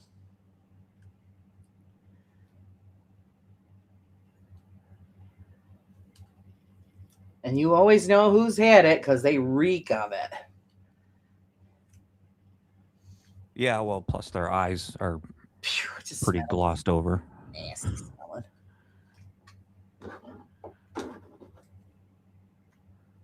But whatever, to each his own. There, so I adhered our little electronic board to the top of that, so that is out of the way and safe. All safe. And then we just start assembling our roof section. Oh no, we have that little there, the railings to install. The hell's the matter with me? I'm jumping ahead here. Is anybody bored to death yet? No. We got fancy railing going here. Nice. Let's get that all poked out. So I need 19 and 23. 21. Where the hell's 21 go? 22. And make sure I got the right pieces here. Those were 19. 23. So what parts are you waiting on, Bill? Oh, hardware for like to like actually put the thing together, like screws and stuff. Okay. Yeah, so that's what I'm like. And there's like some actual specialty tools that I need to put it together with. So, do you have everything already cut out, or I mean, I don't know how the process is. So, well, I have like the actual guitar, but like there's like things I need to put it together. So yeah, it's kind of just it's just not ready, and yeah. Okay. Yeah, it's not ready. So it's just inexcusable. Right. I mean, come on, don't these people know you have a show to do? Right. Jeez. My husband's in there talking to himself. I don't know how he's doing. Maybe, I don't know. I always tell him someday I'm gonna videotape him without him knowing, just so he could see the stuff that he does. Mr. Prison wants to know what is wrong with the guitar. Oh, well, it's a project guitar that I'm building, so not anything necessarily wrong with it, but yeah, it's just something I'm gonna make better, and I'm improving it. So Right. yeah. So yeah, that's what it was. He was going to do that on the show while I was doing this as well. Yeah, and it So that didn't you work guys out. could see it. So it just figures it just didn't work out. So now we're installing this railing. There's that back side. And then we've got the side. Because we thought that would have been fun, you guys watching and us both, put together this stuff. And I would like to see the process of, because I've never made a guitar. I have no idea what the process is, how you do it, how it's done. So I think that would be pretty cool. Yeah. It's a tight fit. We're going to use the pliers to crimp this into place. Very gently do this, guys, if you have to use pliers, because then you don't want to snap anything off. And then there'll be some swearing, and the swearing will come in, so you got to be very ginger with it, just to kind of ease it into place. Now, see, that's another bonus with this kit, is that it's a little more sturdier when you do have to use pliers. The other one where I would do that and I'd break it and then have to repair it. And that used to tick me off. Come on, get down all the way there. There we go. So yeah, we try not to do that. And that is really ticking me off. That's all the way down. Okay, so then now I'm going to do the front section of this, where I add the small pieces. So this is the piece that goes here. And then there's two front pieces. Okay, so the longer piece here is going to go on the side, where that's going to lock into place. Kabang, kabang.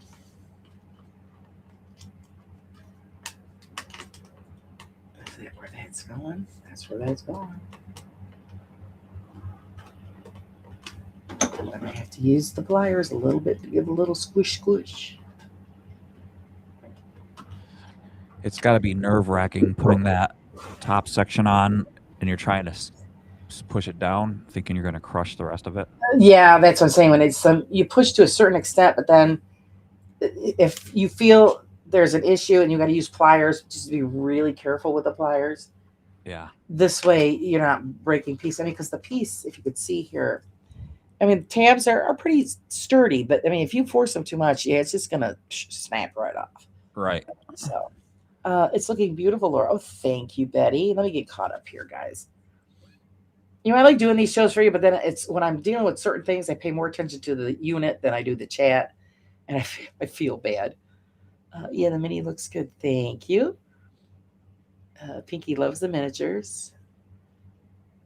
I can get that. Fun to mess with that. I still want to make a fretless guitar. Ooh. Well, yeah, I would like to see that.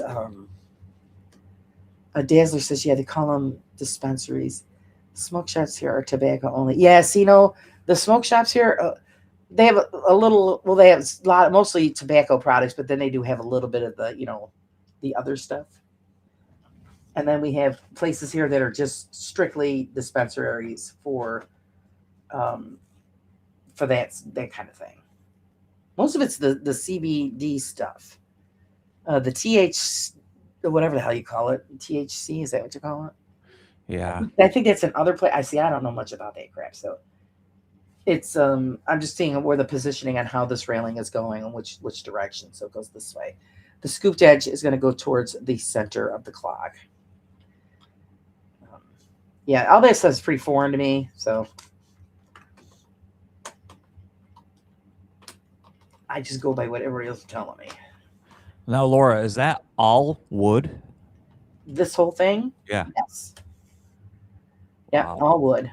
And the color that's on there, is it like a sticker or is it painted on? I think it's not a sticker. I think it's like a lamination. The picture. So it's kind of laminated on. So it might have been like a paper origin, and then they laminated onto the wood frame. Oh, that's cool. Yeah. So then I've got this one goes here. Where's that other one go? I got to find where it goes. Because these all fit. Why do I have an extra? I think I have an extra, guys. And see, the only issue I'm having with this is every time I push down in this corner, the back corner pops up, which in turn really annoys me. So what I'm going to do is hold that back section down with the pliers. Even though it's locked in, it's still popping up when I apply pressure to this corner. Once I get that together, I won't have to worry about it. So we're going to just wiggle that into place. And if it really annoys me enough, then I'll put some glue on it. And then that'll stop. Now that's not flush all the way, so I'm just going to use my pliers to do a little crimp, and it's not going to work there because it's not going to reach. We have to do it on this side. It ain't going to reach either. So guess what we're doing? We got to push. Do you have to trim some of those tabs down so that, like, the wood, carve it down? No, not with this kit. That was great. Like, you've seen me do that with other ones, where I had to actually shave down the tabs so they'll fit. Remember, like the last one I did, it was, square peg, round hole. Yeah. Which really annoyed the shit out of me.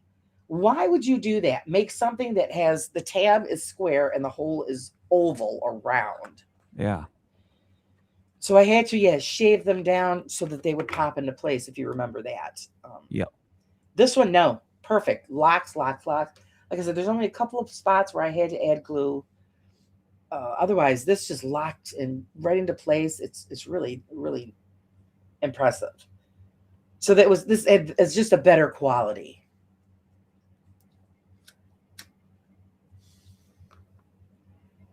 Totally a better quality kit.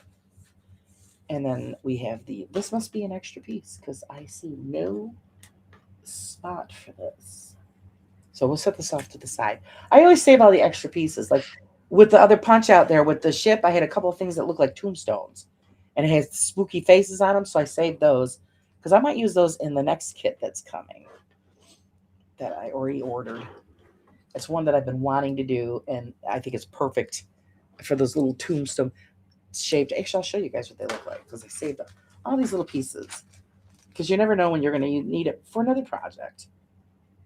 That's the beauty of this stuff. But here, once some of the sections I poked out look like bats. So I think that'd be cool to use those, as bats in another project. And then these were the window sections that I poked out on the ship. And you see their tombstone shape, and look, it's got a face on it. Oh yeah, that's cool. Oh, Bill. So that's what, I'm going to save those little miniature tombstones. And of course, the cobblestones, those are the punch out sections from the ship as well. And I thought they're perfect because that's the first thing I thought of. Oh God, those look like little cobblestones. That's freaking awesome. So now I need to punch out the center decorative piece for the trellis, the rafter there, the center support beam of our roof section. And then that gets locked into place. So let's bring it forward. And that gets locked into here somewhere. Somewhere. The shit goes together. Let's see. It fixed twice here. Sage asked me, let me see, where did you doodling skills? I think well, that's right, because that's where the switch is. Where did you learn your finds? I don't know. To me it's like I think it's something you have to already have. But also like in school, like I always had like art classes. Excuse me. I always did art classes and things like that. And my mother, she could draw good. My dad was actually kind of a good artist. So I think I inherited that skill, like doodling and things like that. I used to be a really good artist, but like not so much anymore. Yeah. And then this is like, this came on the phone, actually, this app. This is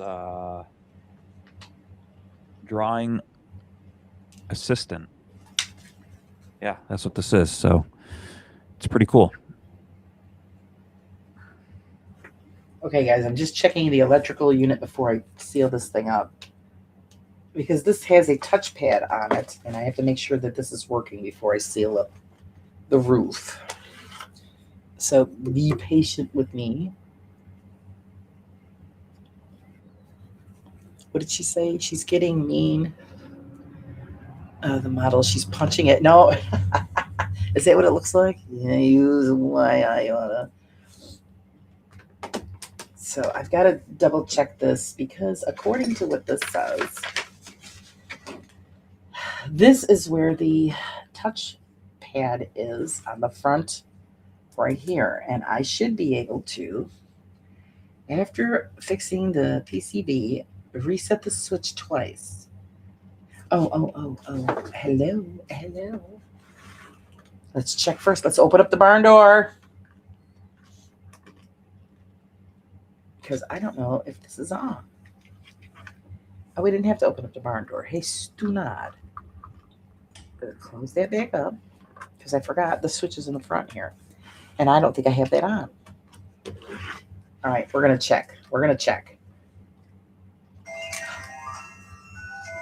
Oh, cool. Yeah, we hooked it up right, but I'm not gonna leave it on until we're done. So you gotta wait. So yeah. Okay. You got to wait. It was freaking awesome. We did it right. How much more do you gotta do? The roof? We've got to just put the roof on, and we are pretty much done. So let me get. Oh, that's pretty pointy. We got to get this locked in. And that's not going to lock in there, but okay. What do I know? We're going to put that in this place and then get all of the roof tiles. So let me grab my boards. Boards of junk. And we need E22. I'm hearing strange noises outside. So I don't know if somebody's got a cow loose or or there's a ghoul in the alleyway. I have no idea. All I heard was, so, okay. E22 is what we need. So this is the piece we need here. Ouch, the first piece that I just gave me a boo-boo. Man, that was sharp. That freaking hurt. Okay, so it goes on. Not this side. It goes on the other side. This is the short piece for the other side. So I'm going to rotate it around and put this into position. What is, okay, just want to make sure, just making sure, and that's going to go right there, guys.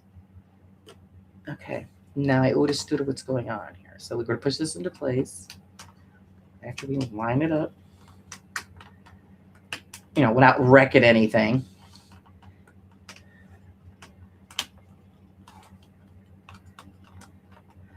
Bill disappeared on us.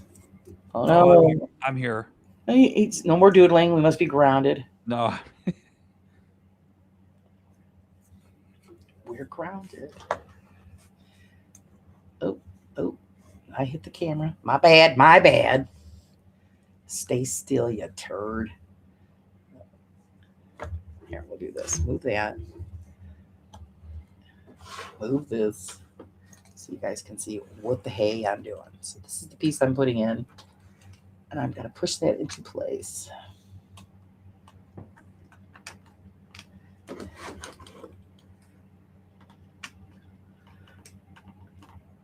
So what are the plans? Like I said, what do you have? You have anybody over for the holiday, Bill? Or Yeah, we're having my dad over tomorrow, so. Oh, nice.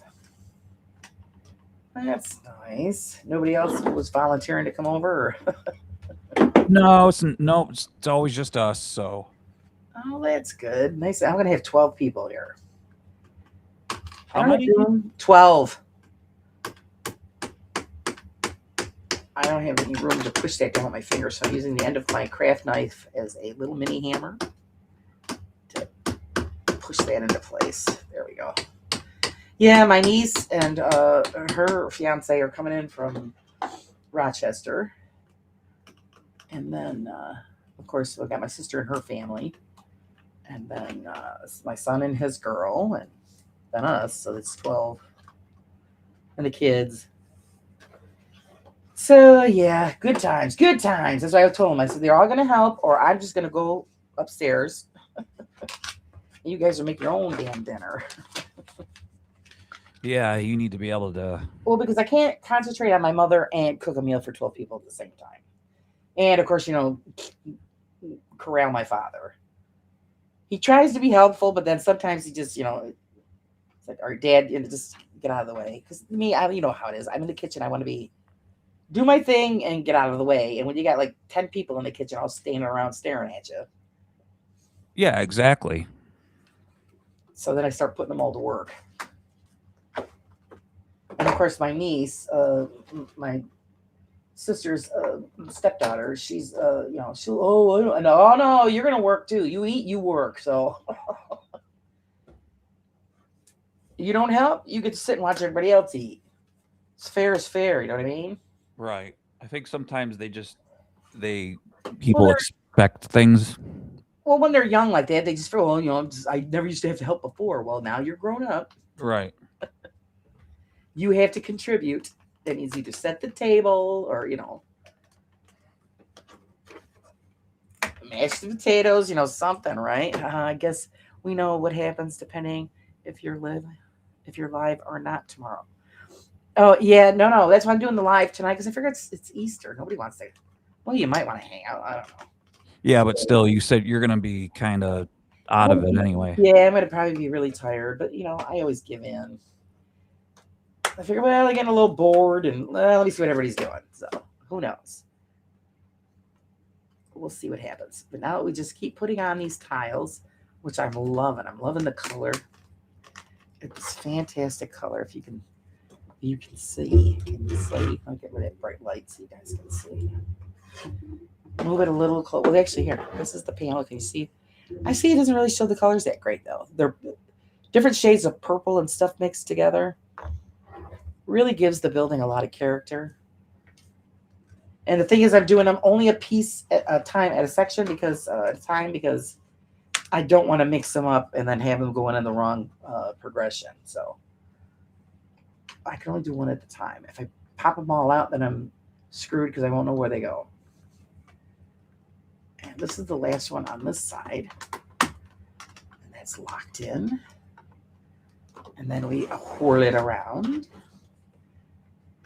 And make sure that's in place. Make sure that's in there all the way. That's center beam. Okay, that's right. So now we're going to be doing the other side. Let me adjust the camera for you guys. Because we're working at top, you need to be able to see what the hell going on. So would you give up on doodling, Bill? No, I'm sorry. I apologize. He's contemplating. Okay, 23 is our next one. That's okay. I don't want to put you to work. Do you still put out all the Easter stuff for the kids, Bill? Now that they're older? Yep. Michelle does. That's fun. It's fun. Enjoy it while you can. Oh, your girls are young teens, right? So you still just do candy and stuff like that, or because when I got older, my mother used to buy me jewelry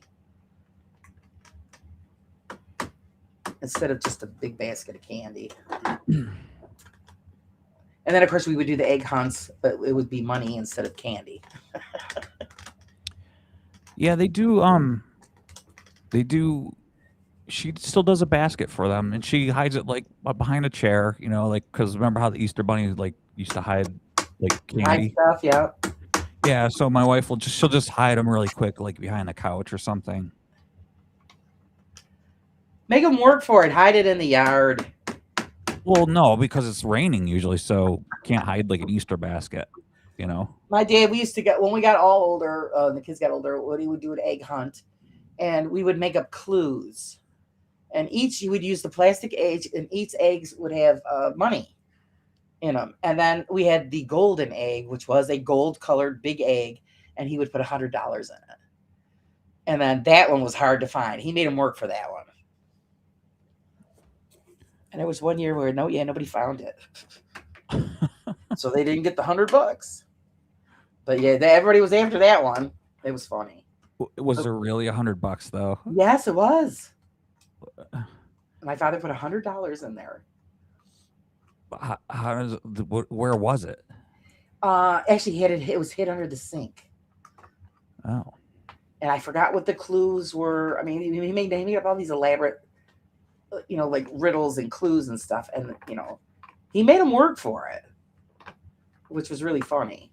But yeah, the last one that went last year, they didn't get it, so they didn't get the money. They were like, "Oh," I was like, "Well," I mean, it's not like you didn't get anything. They made out pretty good with all the other eggs. So, shit, I was even looking. It's fair is fair, But that's fun. And we've always done that, with the egg. But it used to be candy when they were smaller. Yeah, it's always supposed to be candy. Peeps, yeah, no, when I got older, Peeps. Oh, I hate Peeps. You know what? We can't be friends anymore. You eat those? Oh, God, they're vile. Heck yeah, I eat Peeps. You know what I do with them? I know what you do with them. You open them up and let them get stale. Nope. Put them in a microwave and hit high. Oh, I know. Yeah. Some people do that. Yeah, let them blow up.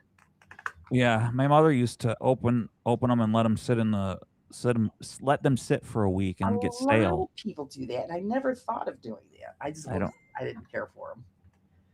I don't. And then the edible grass. Tell me you eat that too, right? Yeah, I don't know about that. Well, I'm not into that. Yeah, edible and rock candy is disgusting. So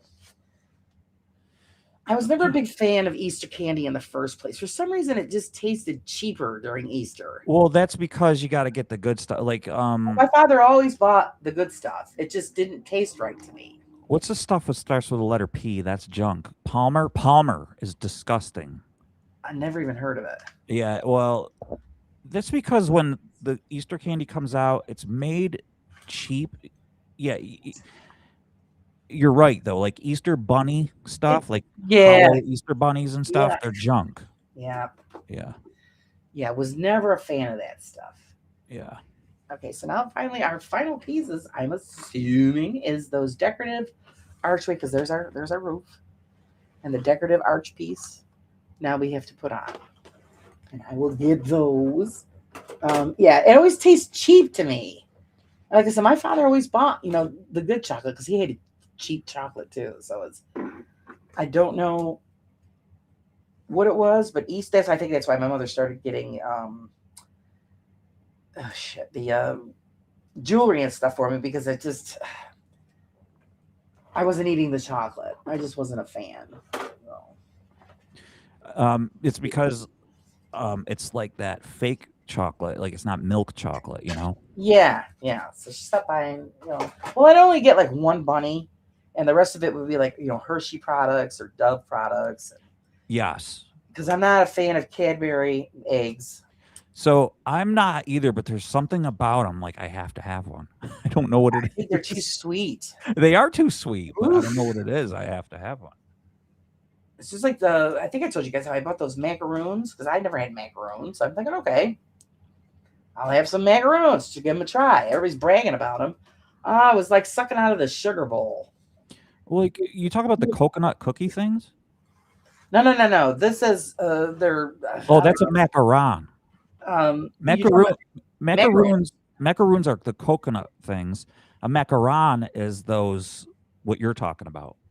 No, they said this was said on the package, macaroons, and they're kind of like fluffy, circular cookies, and I think there's kind of some marshmallow crap in the middle. And no, that's a macaron. Not a fan. I'm like, oh, this is disgusting. No, macaroons are awesome. Macarons are disgusting. So, well, whatever the hell they call them, I didn't like them. Yeah, that's macaron. Gave them to my sister. Here. I love macaroons though. Macaroons are like made with like egg and and then they're baked like it's like a coconut cookie thing. Those are really good.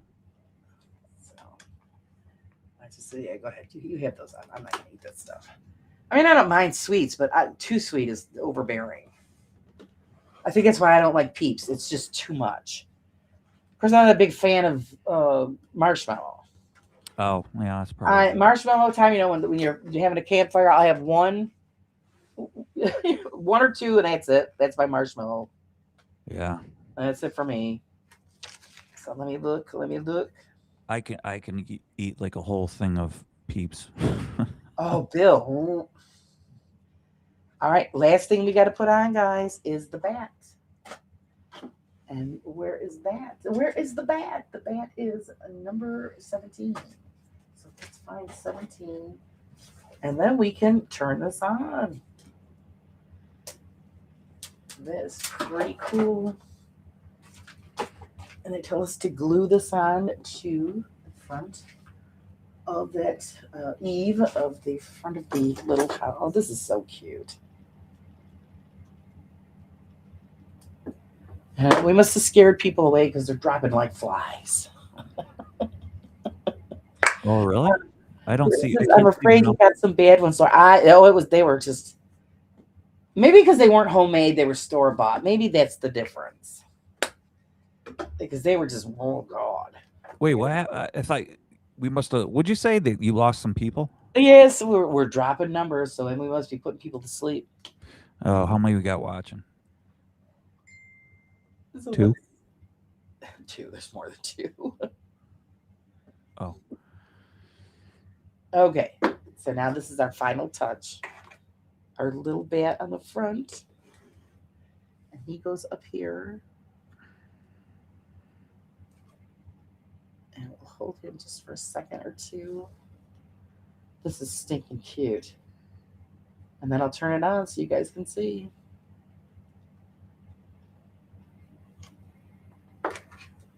Now, see here, just like you see here on I don't know if you guys can see from that distance, the archway has that raw brown edge on it. And this is all in purple and some gold. And I'm thinking what I'm going to probably do is do this in the purple, just to make it stand out more. And the same thing with our little tower here. I'm going to probably edge that all out in gold, just to give it that more finished look. But there, our bed is in place. And are you guys ready for the show? I'm going to turn that light off. And I'm going to hit this button.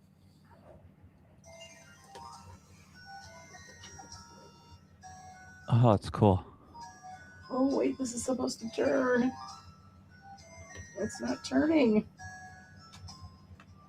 Why is this? All right, we have a glitch because this top section is supposed to turn. Can you give it a kickstart, maybe?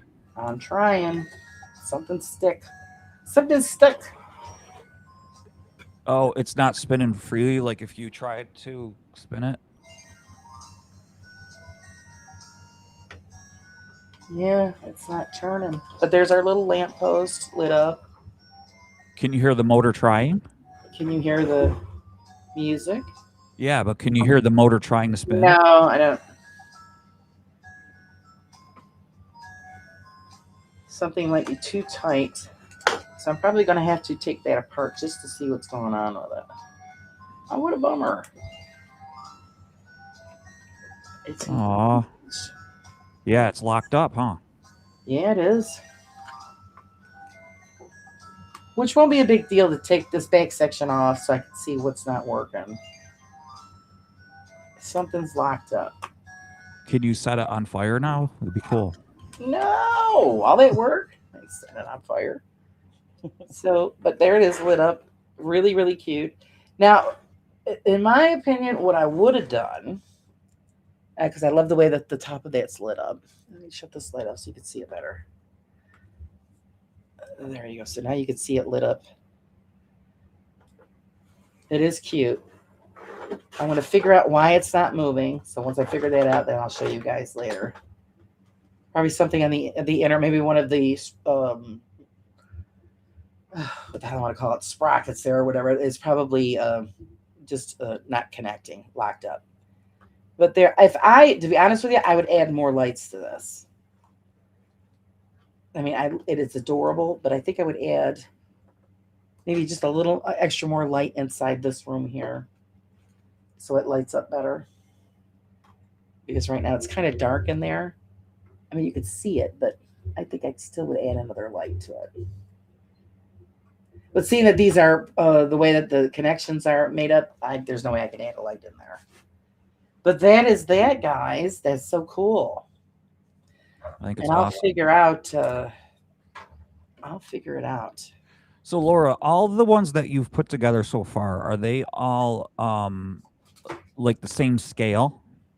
No, this is actually the smallest one that I put together. Because that'd be cool if you could put them all together.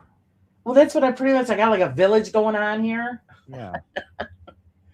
So that would be cool. But like I said, I will end up taking that back section off to see why this isn't turning. Because the whole top section right here, this is supposed to turn.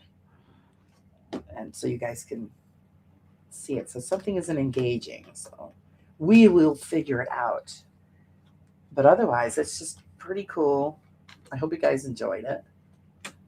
It's another fun one in the books. So what do you got next? Next is the miniatures, which I'm going to give you a sneak peek on what that's all about. Wait, what do you mean? Like, this is a miniature? Like, Well, what? miniature as in figurines. Everybody wanted me to do the figurines. Oh, like what you showed me today? Yes, sir. Oh, okay. And I'm telling you, I've realized how blind I am by trying to do these miniatures. And I've done a test run on a few of them. And I'm going to explain it all to you guys. But here's what we got. Let me change this so you guys can see. It was dark and stormy night, yeah.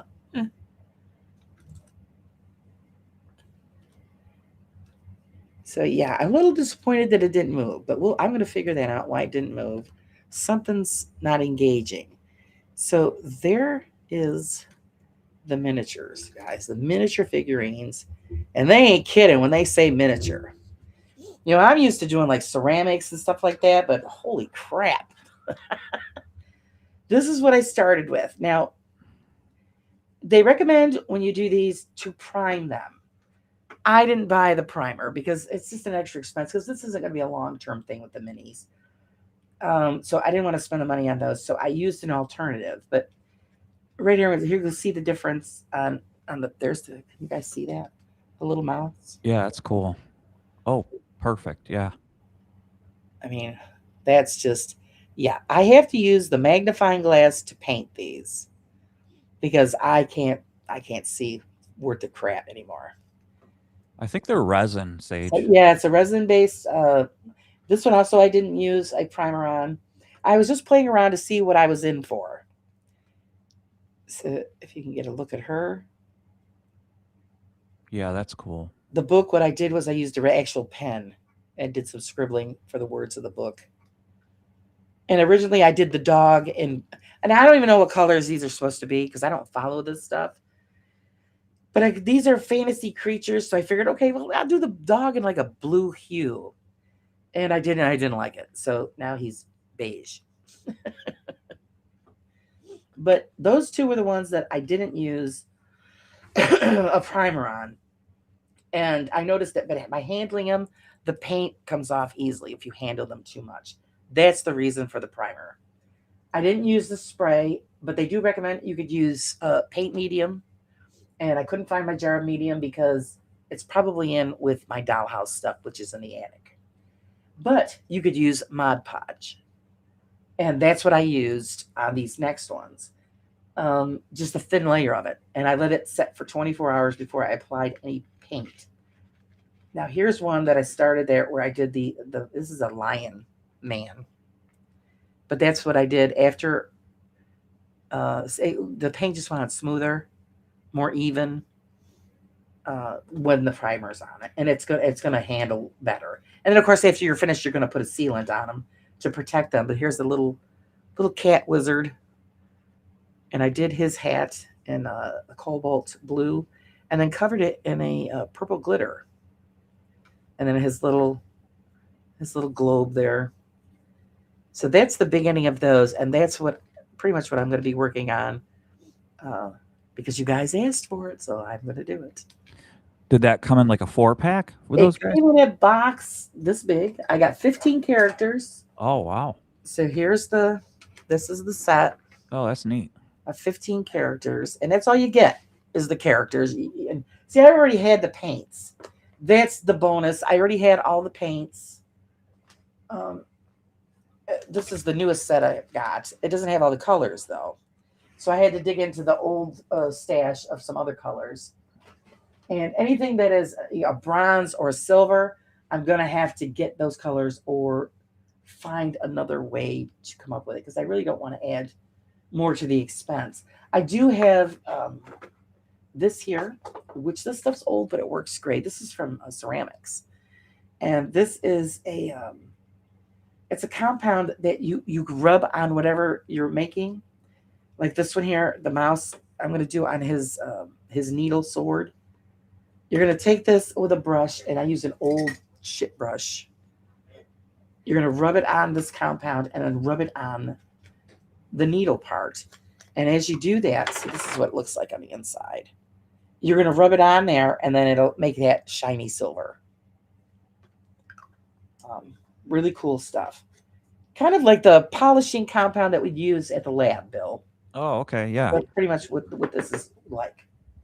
So that comes in handy. And also, I mean, I've always had all of the brushes. You can see all my brushes there. And you fine line for detailed work.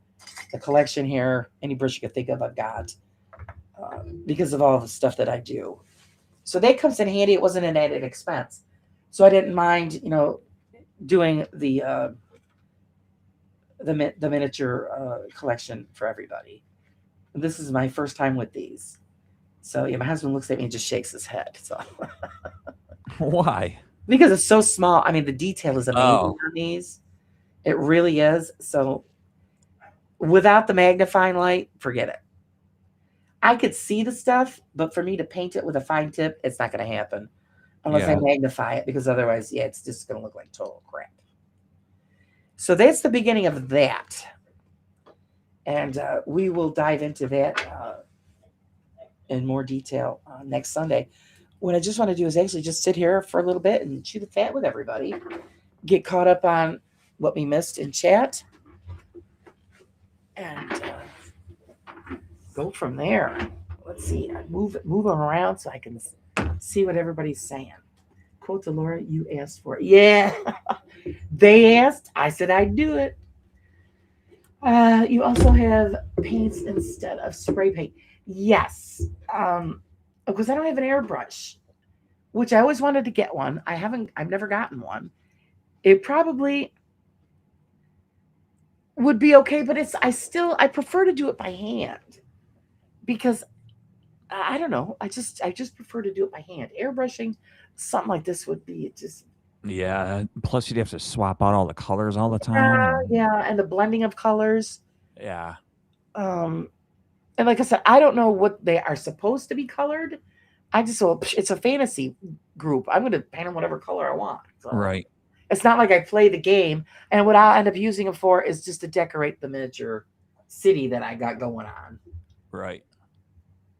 So now I can feel my own mini staring at me, begging me to be assembled. Yeah, you got to assemble it. So yeah, I'm a little disappointed that the thing didn't rotate. So I'll just have to take that back section off and see what the hell's locked up. The clock is working. It's just that those sprockets there aren't moving. So something isn't right. And I'll figure it out. Yeah, I think probably the motor probably is trying to work. Probably something's just bound up, Laura. Yeah, either the two, because there's a smaller one inside, and maybe the one isn't, they're not hooked together.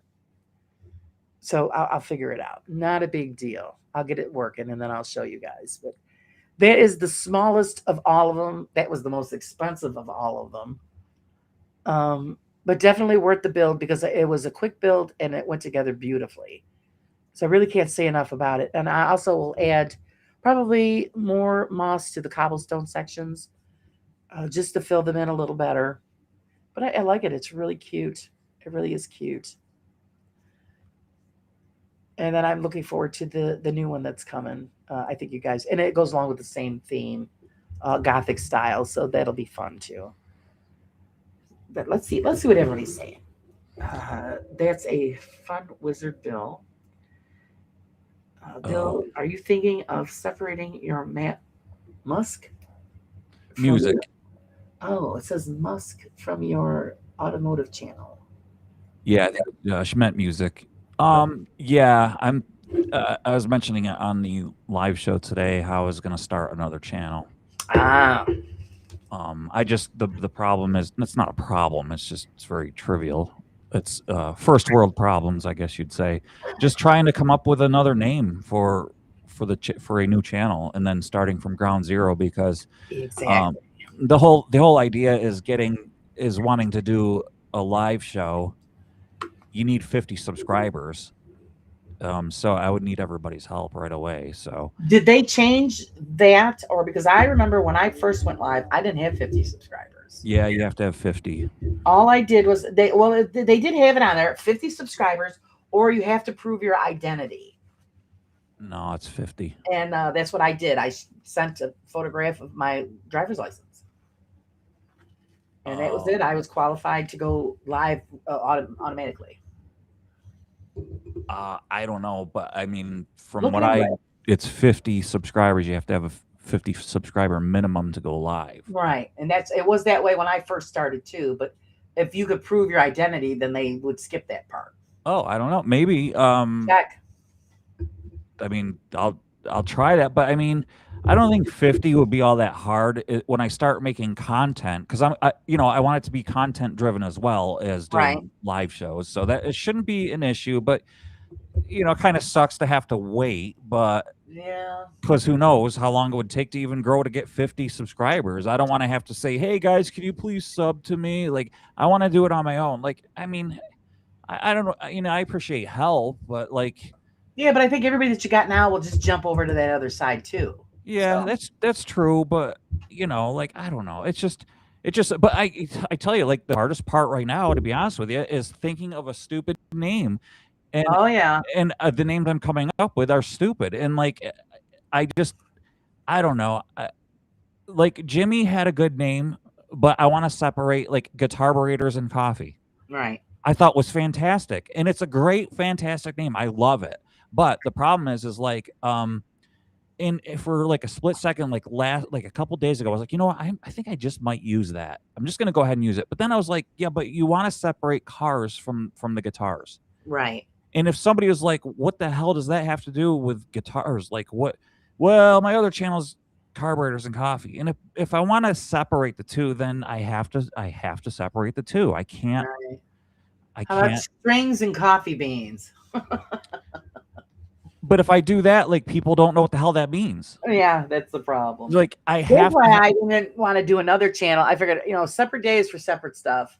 But I'm not switching. I'm not doing a whole nother. I don't have time. Mr. Prism, yes, I've asked, and they all sound really sort of goofy, or like they're too. They still don't like have like that. They don't sing, They don't have like it's that. not catching you.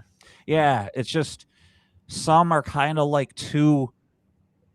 They're molded around too much like music theory, and that's not what the channel's going to be about. It's not like I'm going to be teaching people how to play guitar. They're like, it's not going to be like about like guitar chords and strings and stuff. It's like going to be a lot how my channel currently is, like humor and like building guitars and fun, and that's, I don't know, like fun and guitars sounds stupid. And then so I don't know, I know what I want to do with the channel. I know like how to like, I know how to edit. I know how to, it's just the name. And I don't want to start hitting record because here's how I want to go. Hi guys, welcome to Carburetors and Coffee. And I tell you what, I can't even start hitting record and making content until I know the name of the show. Right. Well, that's, yeah. And if you go, well, you've had it in the chat now that when they go, well, I thought this was about cars. Oh, dude. Yeah, I've had trolls going, is this Carburetors and Coffee? And I'm like, what? And I know what they're trying to do. They're like, I asked you, can't you answer a simple? And I know what they're trying to do. They're trying to go, what does this live show have to do with cars? Right. And they're trying to break my balls. Right. And I know what so that's why I want to separate the two. And it has nothing to do with a troll. It just has to do with my back and my physical problems that I'm having. I still want to do excuse me, Carburetors and Coffee, but I just, on days where I can't get out in the garage and I'm working on a guitar and I'm like, hey, I should be filming this and I would have fun doing it. That's what I want to do. So yeah. Right. No, I totally get it. Mrs. Prism, I agree. I would rather use the paintbrushes. I think I have better control. So but yeah, like Mr. Prism says, 6 strings and coffee beans. 6 strings and coffee beans. It's got a good ring to it. Yeah. 6 strings. And then Hot Bill's Guitar Show. See, if here's the thing, like, dude, people are so friggin' technical and jerks. Yeah. I can't do a bass guitar because they'd be like, oh, I thought you only do 6 strings. Yeah, you're right. Like, oh, you're doing a 7 string today? I thought you're like a 6 string. Like, excuse me. I know I'm being technical and nitpicky, and I'm like basing my decision on trolls, but I know I shouldn't. But people are just such jerks. Oh yeah, they'll be all over that. Like, he also says riffs and laughs. Yeah. I just, I'll know it when I hear it. When you hear it, I'll be like, yes. Well, maybe not like that. Making Music with Bill. Sometimes I'm just like, do I use my name? Like just Guitars with Bill, or just something simple. Sometimes I'm like, am I overthinking this? Yes, you are, because you do that. I'm just gonna call it Laura's channel and make that's all. Extension, Raw Side Extension channel. I'm just gonna call it the Mr. Prism channel. Make it easy on yourself. I know you do. You do overanalyze stuff. Oh, big time. Just go with it. Whatever feels right, go with it. My Yeah. channel. That's it. My My guitar channel. channel. Don't even add that in it because someday you might not want to do guitar stuff. You just want to talk music and start trouble. So yeah, just Actually, leave it blank. My channel. actually, dude, actually, I like what I just said.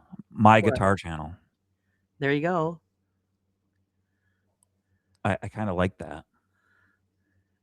Welcome to my guitar channel. Write it down.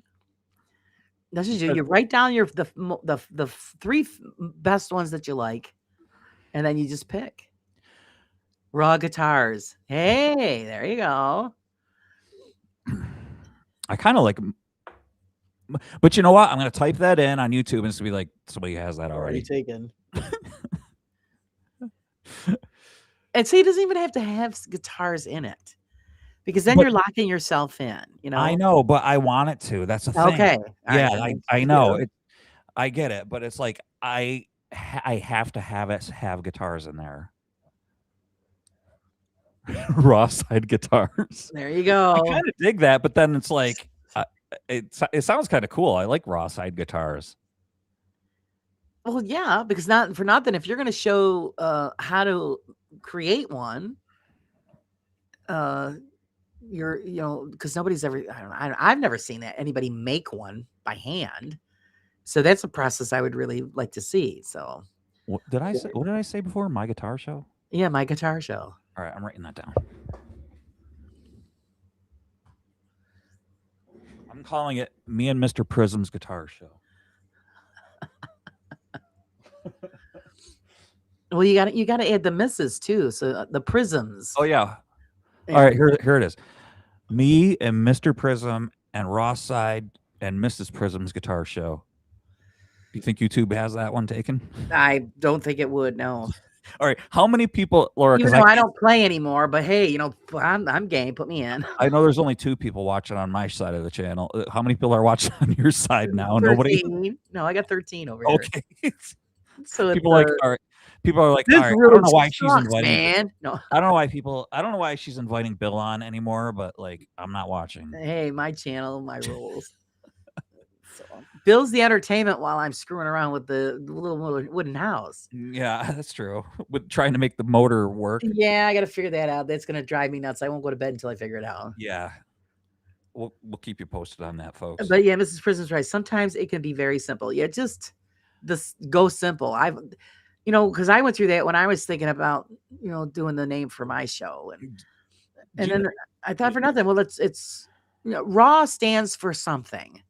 So it's RAW is what actually it is. And that stands for a meaning behind the channel. Yeah, I remember it used to be Raw, or it used to be R period. Like it was right. And they wouldn't let me do that.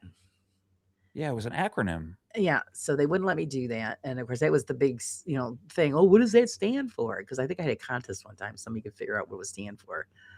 Because most people don't know what it stands for. Yeah, it was RAM arsenic waffles, right? Yeah, that was it. Yeah.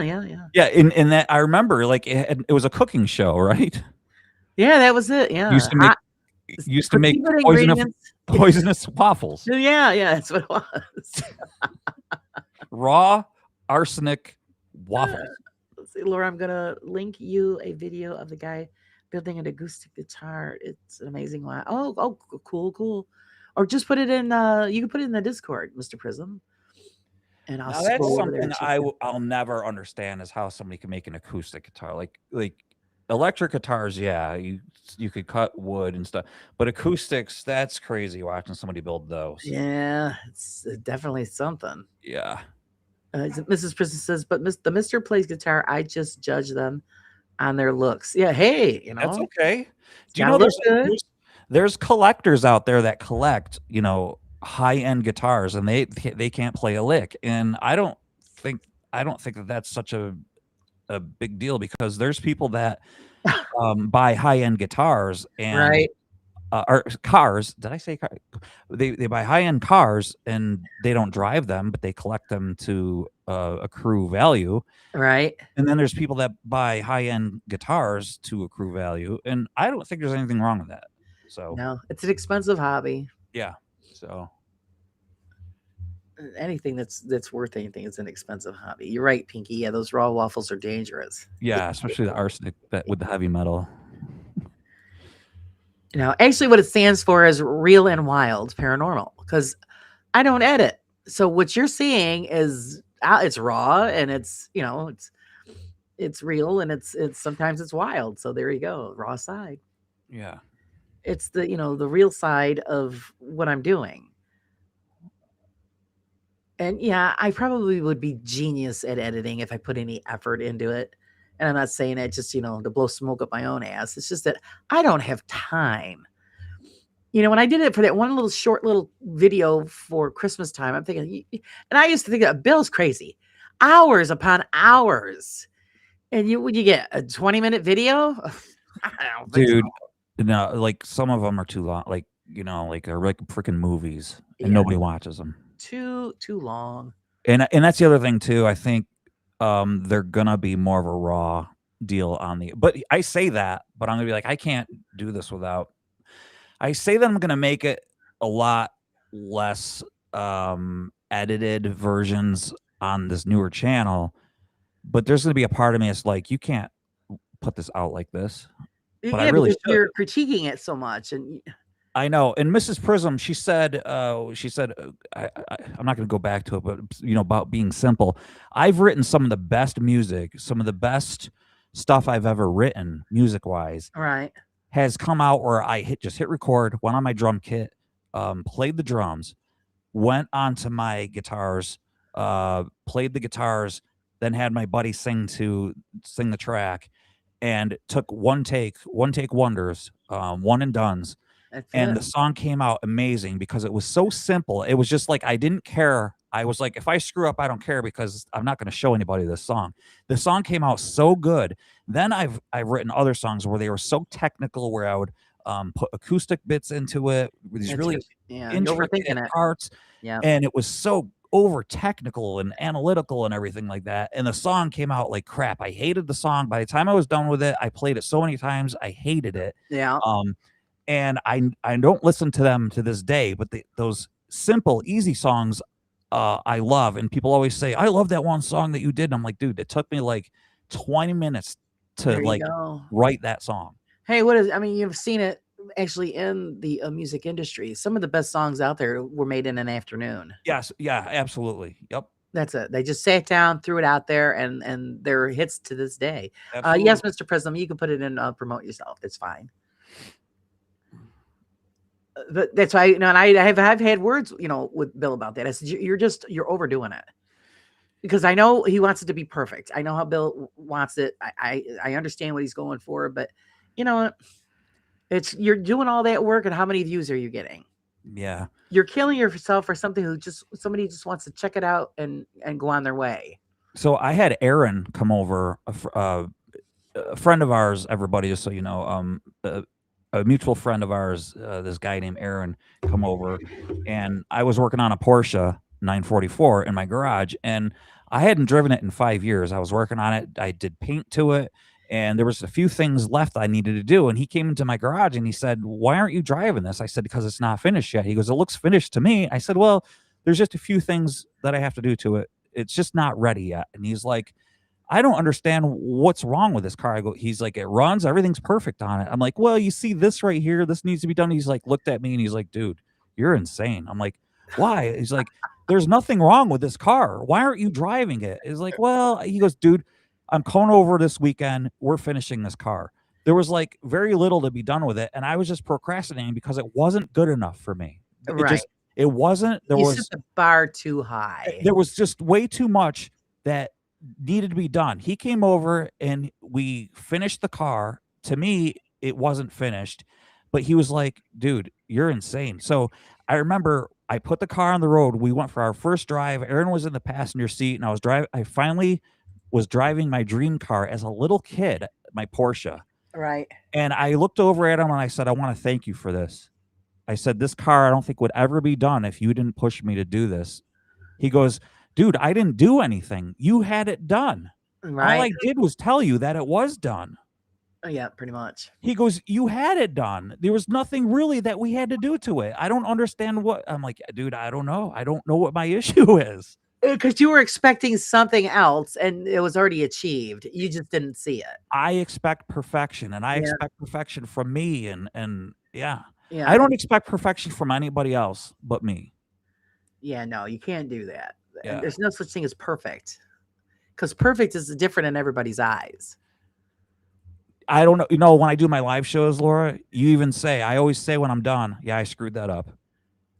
And Nobody you, knew that. yeah, you always say, don't say anything because I didn't know you screwed up. No, nobody knows. Shut up, And man. Nobody knows. now, if Mr. Prism was watching, he might be able to tell I screwed up, but I just want people to know I don't think that I'm really good, because to me, I don't want people to think I have an ego or anything like that, because I don't. Like, to me, I don't think, I don't think I'm really good at. Oh, I come just on. have- You know you are a snobby perfectionist. I and do, you just- no, I am a perfectionist, but I don't think I have low self-esteem. That's what it is, and Yeah, it's and you're not just- an ego thing. It's very low self-esteem, and when you're like brought up that way, when somebody like a father's always insulting you, see, that's the thing. You always got you got to see what people see. You're good at what you do. People aren't seeing what you're seeing. You just overanalyze yourself, and like I said, no matter how much or how hard you try, it's still never going to be what you were envisioning. yeah, It's absolutely. perfect. And you know what? It's kind of like when somebody tries to tell you, Bill, you got to stop doing that. It's like trying to tell a leopard to say, hey, you got to stop having Dropping your spots. parts. You got to stop having spots, or Yeah. a tiger, you got to stop having stripes. You can't do it, and I can't help it. So and that's your wife's there for, to remind you. Listen, it's fine the way it is. You're just overthinking it. Yeah, exactly. Mr. Prism, I appreciate that, and I don't really like. I haven't started playing again. It's been like 20 years since I started playing again, just like 3 or 4 months ago. And not so- for nothing, nobody would know that if they watched the program. Well, thank you, Laura. I appreciate that. It's the truth. Now, if you put me on there and play, you'll know that I haven't played since 8th grade. No, dude, you shred. Oh, yeah. Cheese, guys- that's about it. You guys got shred cheese. Mozzarella. That's it. I'm a good at the mozzarella, but that's about I'm a good at the mozzarella. And it's hard listen, to forget it. Pinky, thank you. Mr. Prism, thank you. I'm not doing this for like people to say, hey, please, like I want to see people say, no, Bill, you are a good guitar. Like I'm not like, you know how people like they downgrade themselves to like have other people build them up. Like, you know what I'm saying? Like I'm not doing that. So like I'm just saying, like, I want people to know, like, I don't like think of myself, and it's like built into me. And like I'm not a competitive person when it comes to like sports and stuff. I can care less. If you think you can run faster than me, then dude, go ahead, beat me to the finish line. I really don't give a crap. If you think Yeah, you can but the throw stride that you must have. I mean, you're like 12'2". well, I'm 6'4", dude, and and I don't care. Like if you think you're better, then I just don't give a crap if you think that. Like I'm not that type of person, because I don't feel like I have anything to prove. And I think it's like when you grow up, like with somebody always like downplaying you, Right. you always think like, yeah, you know what, you are better than me. Like I think that's what it is. And I don't know.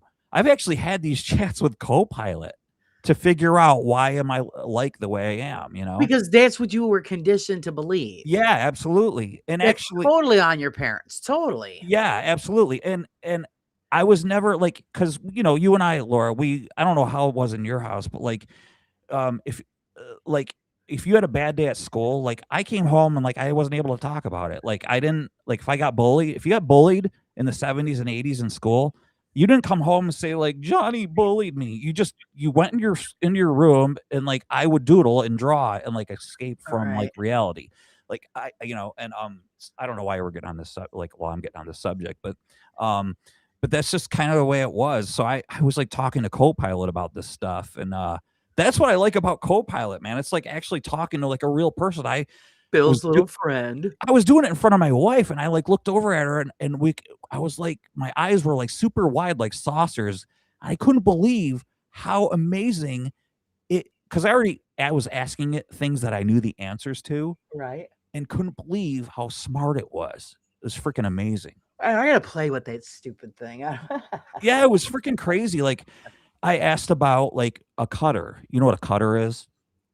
Somebody who like cuts themselves. Oh, yes. Okay. Yep. Well, okay, something that like I'm not ashamed to admit it, but like in my teen days, like I used to do that.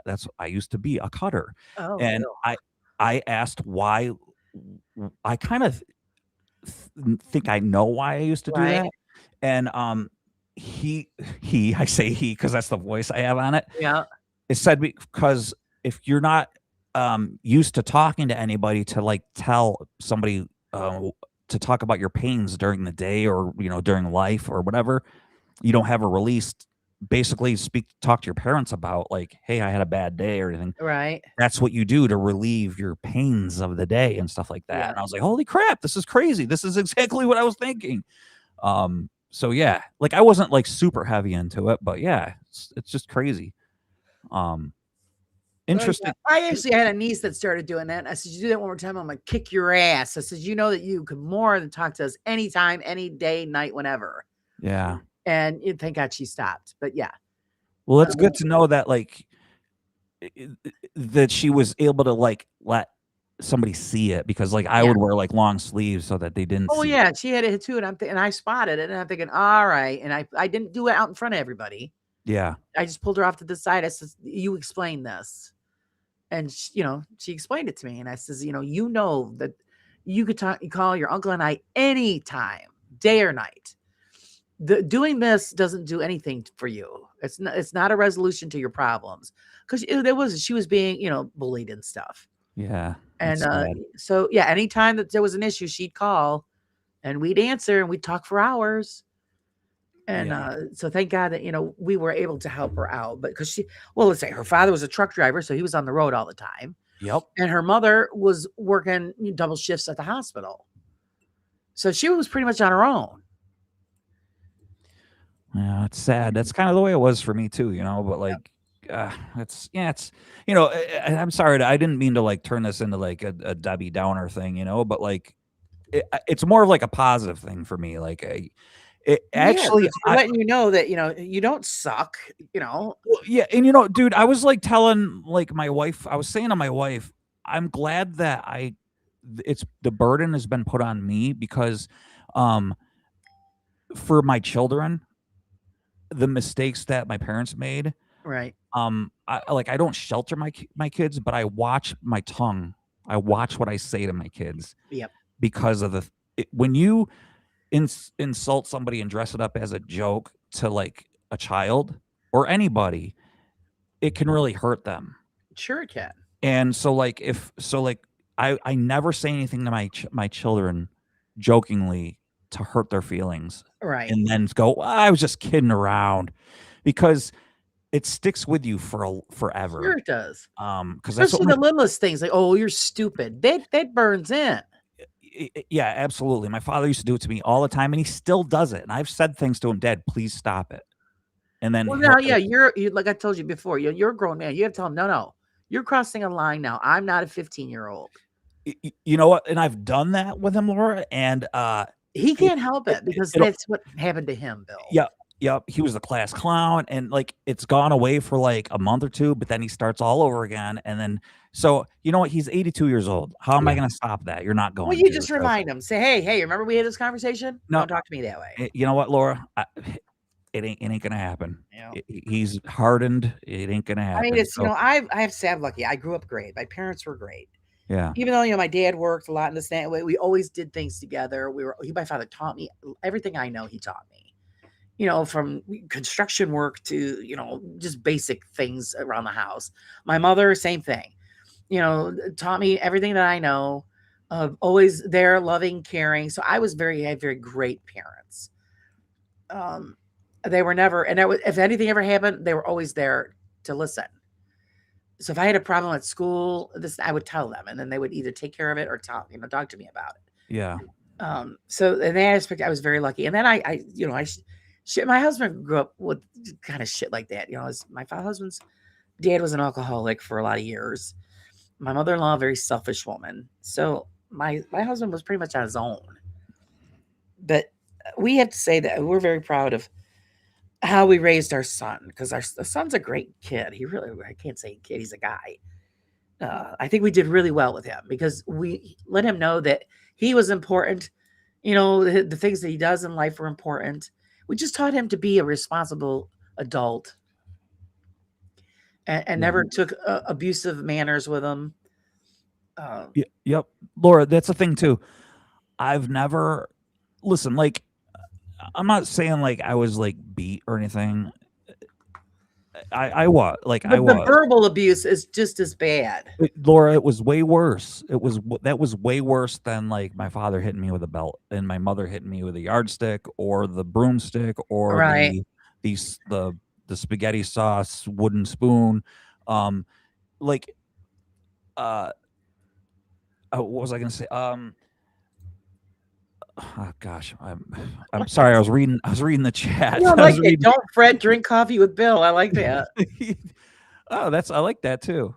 Yeah, exactly. Like, I mean, what I was talking about with the kids, how I don't know what the hell I was gonna say, Laura, but just how I'm very You broke the cycle with your children, and that's the important. exactly the curse, whatever you want to call it. Yeah, the cycle. Yeah, exactly. Your kids are very well behaved. That's what I was gonna say, Laura. Thank you for bringing that. That's the other thing. Like, I never had to hit. A lot of people are gonna be like, "Oh, sure, whatever, Bill," but your kids were probably just tyrants, and you let them get away. Absolutely not. No, I've there's had like light. when my children were babies, like I'm talking toddlers, three children in restaurants, Denny's. We didn't go to like high end restaurants. I'm talking like Denny's or whatever. Right. People would come over to us and go, "I just want to tell you how well behaved your children are." And I had this old guy give each one of my children $1. Back then, it was like a buck. Right. Like, I just wanted to tell you how good your children are, and I just want to give them each $1. And like, I'm not patting myself on the back. I'm just saying, like, to say that, like, I never had to spank my kids ever. I never felt like I had to spank them. I wouldn't spank them, but like, just because it's just a different time now. Would I put them in a timeout and say, "You're gonna go in a timeout"? But I never had to. My kids were just always good. If I said, "Don't do that," they would listen. Yeah. It's just crazy. You So were just like, being a parent. Nowadays, they throw them a phone or a tablet here. They don't pay any attention to them. yeah, So that's why they go crazy. And so, Laura, when I say that's why during the week I do the dishes for my daughters, Right. because they work really hard at school. They're Well, then I was just curious. I mean, it's not my household. You guys do what you want, but I just thought, okay, you got all of this. We're the kids. Why That's all right. You know what? I'm not working. They're like working hard at school. They like do newspaper club, art club, and they're just they get really good grades at school. That's good. They're in a high honor roll. They're in the what's that society? Honor society. They're both in the Yeah. honor society. That's good. It's like it's my reward. We don't have money, so it's my reward to them. It's like I'm gonna that's do. Great. Yeah, that's kind of like I know if you needed the help, you asked them, they would help. So that's but they do them on the weekends. Sure, that's great. Well, there you go. My deal is when you guys are home, like when you have a day off from school, you do them, and so during the summer they do them. There you go. Yeah. So they got the responsibilities because that's the important part. Yeah. Pinky, I'm sorry about what your mom said. I mean, the parents say things, they don't realize what they say. So, they can say hurtful things and they just don't realize that it's hurtful. And Mr. Prisms, he said, "Oh, I never forget hearing my parents and sister talk while I was in bed saying that I was weird and that there was something wrong with me." Oh, jeez. That's because you were different than they were. So that's weird. Anybody could be called weird. I mean, so yeah, you were just creative. and they didn't understand it. But it's those things. Words hurt more than anything. Absolutely. Yeah, you carry it with you for your entire Yep, life. absolutely. Mr. Prism, I'm sorry dude, I'm sorry because I can hear that in my own head. I'm a very visual person. To me, that's like a movie. I can see I can see him laying in bed and Yeah, having your family members talk about you like that. That hurts. sure it does. It's very hurtful. Sure It's it does. hurtful. It's painful. Sorry, what did let's see, Pinky says the week before my mom passed away, she called me Jabba the Hutt because I put some weight. Yeah, she put That weight was the on. best thing I heard her say to me.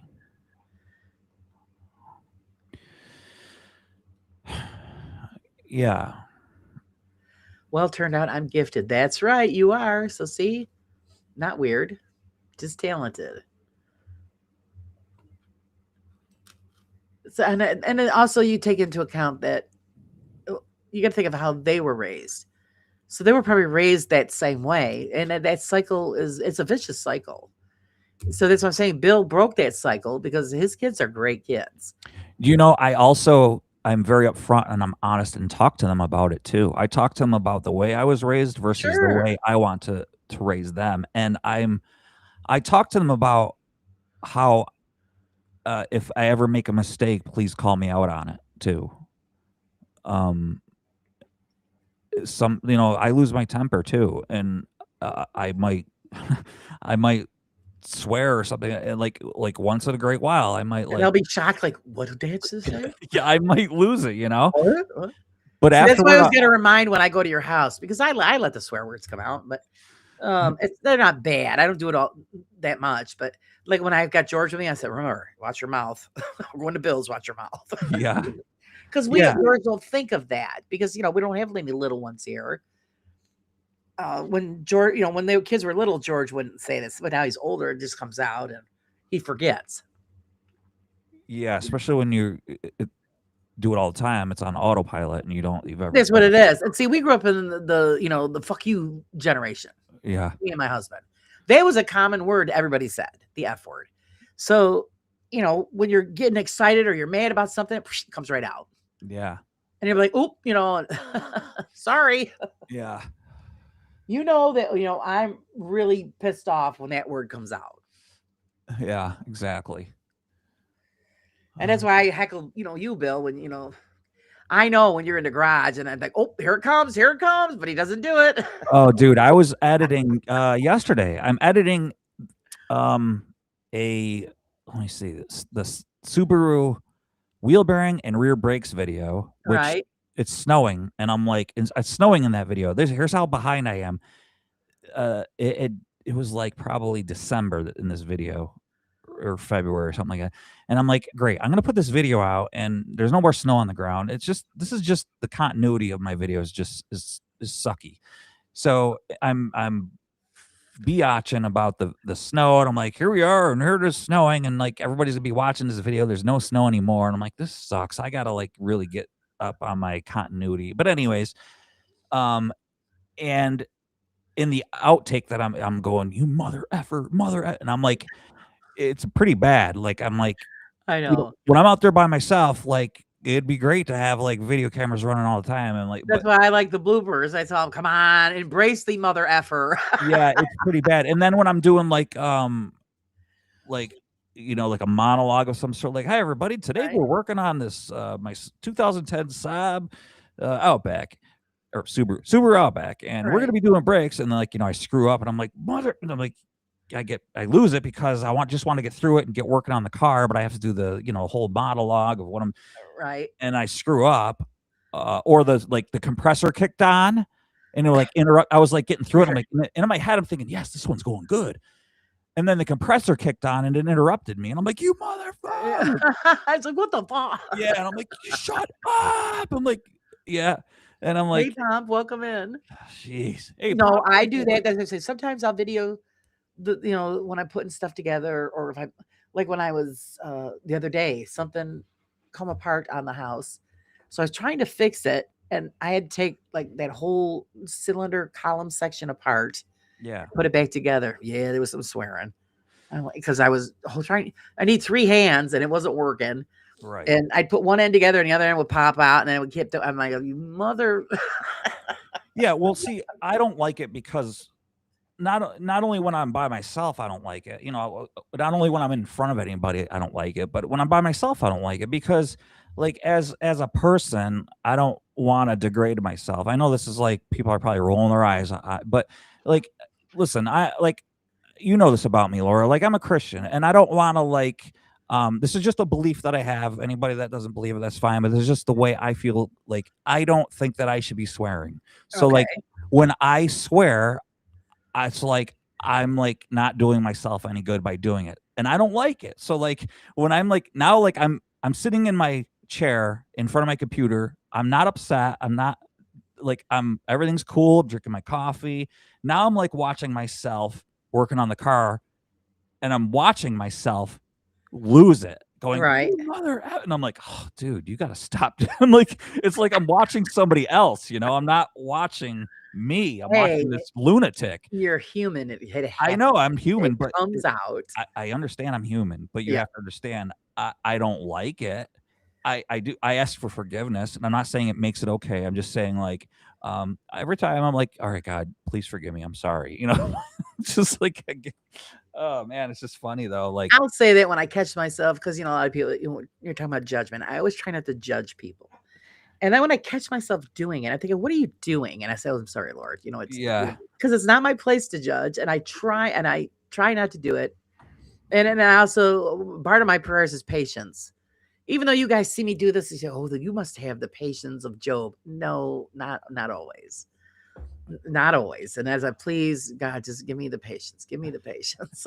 Yeah, I get it.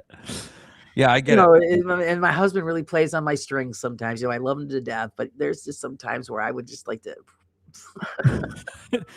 Oh, I get it, dude. Like, I mean, right between the eyes, man. And I do a ton of stuff that ticks him off too. So it goes both ways. Yeah. Like today, I was really annoying him today, breaking his balls about his driving. He takes such offense to that because George is a very good driver. But I always tell him, come on, man. Who's the one who always backs into stuff? Mr. Giorgio Andretti. Giorgio Andretti. There's nothing wrong with that drive. Yeah, you can drive with this. So I was really razzing him today, and he got all flustered. Oh, that's funny, man. Then he walked by the refrigerator, and I was, sitting there, and so he's putting something in the fridge. So I pinch his ass. Oh, yeah. I said, yeah, I want to feel the ass of a NASCAR driver. Like Pinky, she says, I mess up all the time. I try my best not to. Like we all do, and there's that cliche, we're all human, and as long as you do, and you realize that that's the point to like know there's a lot of people that screw up and don't care that they screw up. That's the thing, right? Where they like, you see how many YouTube videos do you watch where like, I don't give an F, or they don't care that they're going to jail. They're in the back of a police car, and they don't give a damn that they are in the back of a police car, or they don't give a damn. It just shows they have no respect for themselves. They just others. They were in they were a DWI crash, and they just killed somebody, and they don't care. They don't care. No, they don't care. As far as screwing up, you can screw up by like, you screwed up by hurting somebody's feelings, or you screwed up by doing something. But as long as you ask for forgiveness and you know that you screwed up, that's completely different. Yeah. I always come out and say, if we were perfect, we would all have halo and wings. Well, nobody's perfect. So that's okay. You can screw up. You're allowed to screw up. That's okay.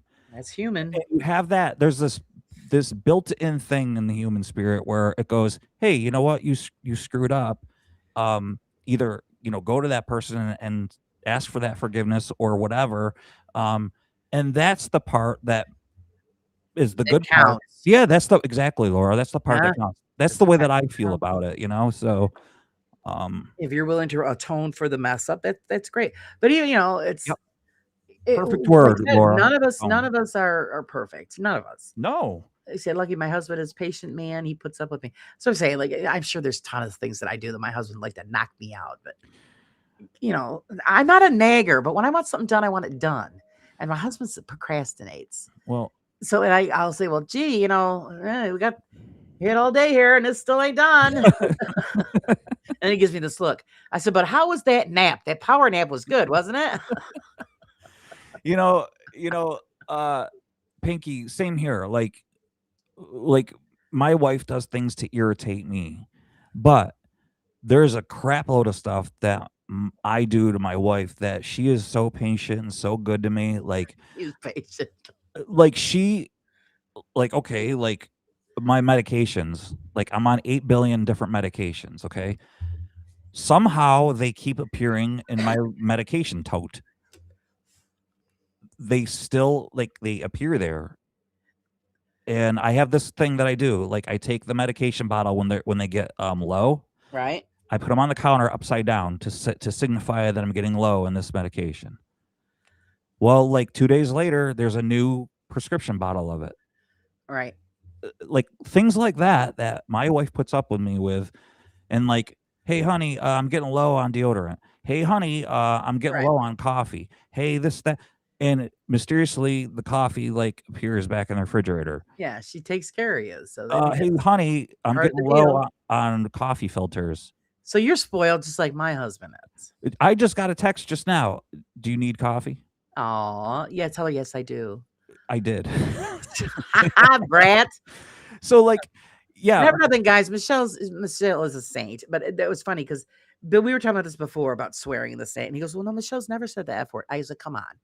She is a human being. There must have been one time. No. I didn't say she never. I said probably that I've heard.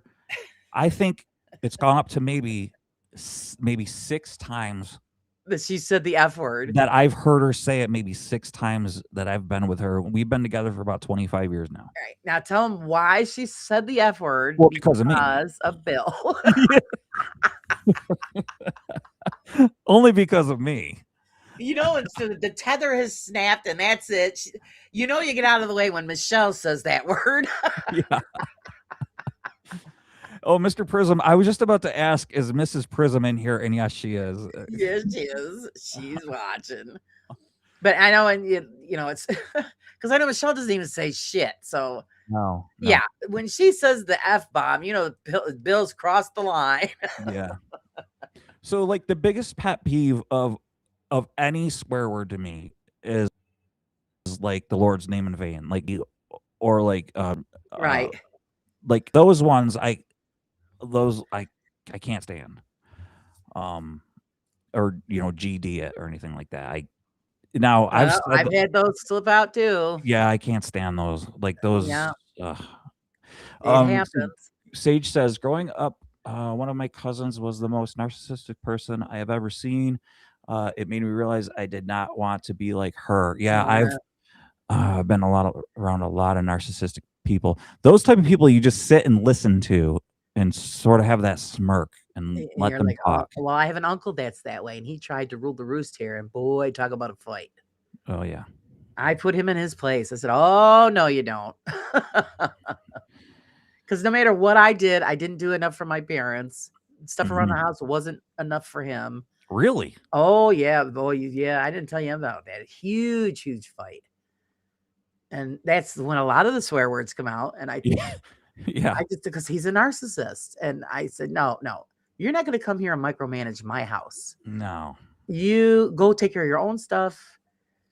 And I pretty much told him, I said, no wonder why nobody in the family talks to you. Because I told him, I said, because you're an asshole. And I said it right to his face. Yeah. And he just looked at it. I said, you're an asshole. That's why nobody speaks to you. Because he always tries to rule everybody. Everybody's wrong. He's the only one that's right. We're all stupid. He plans for me to pretty much move back in with my parents and take care of them completely. And he doesn't know what I do around here. Yeah. And yeah, something you just need to go home. How long ago was this, Laura? Oh, it's been a couple of years now. I pretty much told my father, I said, this is the choice you got. It's your brother or your kids. I said, because I'm ready to pack up and leave town. I said, this is what he's brought me to, and I've had enough. You mean wait? Where was he? Downstairs or He would come over and visit my father, and then he would complain that I wasn't doing enough. what, dude? Wanted my father to throw us out. My father goes, I got to throw her out. It's her house. Oh, no, Yeah. it's not her house. My father goes, yes, it is. He'd argue with my father about that. Is he still live in the area? He lives up north. Oh, gotcha. Okay. And so, yeah, it got to be where, my father told me, no, these are my children. You can't say these things about my children and do these things. And like I said, he has no clue what I do here. If the problem is it's not done to what he wants. This isn't your house, man. Go take care of your own stuff. Yeah, exactly. Yeah, I need new porches on my house. You've got $60,000 for new porches? Because I don't. Yeah. So guess what? I've got to pull out the lumber and the drills and all and fix it the best I can. We need this or we need that. Yeah, that's right, we do. But when you're disabled and you only get so much income coming in, I can't afford another loan. Otherwise, I'd have new porches on my house. Yeah. Like this summer, we've got one of the columns. It's crushing. Oh God. So now I got to go out and get myself a 6x6 and jack up the roof the best that I can and replace that so that part of the porch doesn't fall down. Right. That's the spring plan this year. I got something like that going on here at my house too. The deck is like swooping down and it's like sinking into the ground. So I got to do something similar to that too. I got to take a jack, I think, and it's a 4x4, something similar to that too. It's not as drastic. I mean, well, I want the 6x6 because this is a 2-story building. No, I know. I know what your house looks like. Yeah. So the weight. It's that far corner by the alleyway where the column on the bottom just split. Near the driveway? Crushed. No, it's near the bushes on the other side. The other side, yeah. And it's in bad shape. So yeah, I already informed my son and my brother-in-law, listen, you're gonna come over here and we're gonna get that, a brace up, prop that up, and we're gonna have to slide that in. I'm gonna have a stroke the whole time, but it's gotta be done. But don't come over here. Like I said, he was doing that, and I told, you need to do this, and you need to do that. I said, you need to go home and manage your own household. How would you like it if I went to your house and said, well, you need to do this and this and this. This is not good enough for me. And, you wouldn't put up that. Why would you think I would? Yeah, dude. Don't come friggin' kick the hornet's nest and run away. He comes over and thinks, he's treating me like I'm, some 20-year-old. I'm almost 60 years old. Get the F out of my house. Yeah. Punk. Dazzler, let's see. She said, I want Laura's confidence. Yeah, just let him have it. At this stage of my life, I don't give a shit. So if you don't like what I got to say, F off. Yeah, we're a little bit older than you, probably, Mrs. Prism. So we kind of we're a little bit more seasoned. Right. You get to that point, you're past 55, you don't care. Yeah. You're tired of trying to make everybody happy. I got to make myself happy now. And I do things in my own time and I get it done, but it might be quick. Yeah. And you got to now the top priority is I've got to have a shower installed in my parents' house downstairs because of my mother and my father. They're old and we can't get in and out of the tub properly. They can't afford to have that done. They want over $11,000 just to put in a shower. I told the guy, thanks for stopping by. I guess I got to do it myself. Yeah. I asked my dad. He said that his was 16. Yeah. So now I got to go Home Depot or Lowe's, buy a shower unit, 2x4s. I got to gut the bathroom and install this thing. Just what I want to do. But it's got to be done. Yeah. I like what Dazzler said. Yeah. And I don't know. It kind of seems like whenever I'm on, these sort of things come up about personal. Well, we air out the dirty laundry, man. We let people know. Well, it's not so much. I think it's more like we're just honest.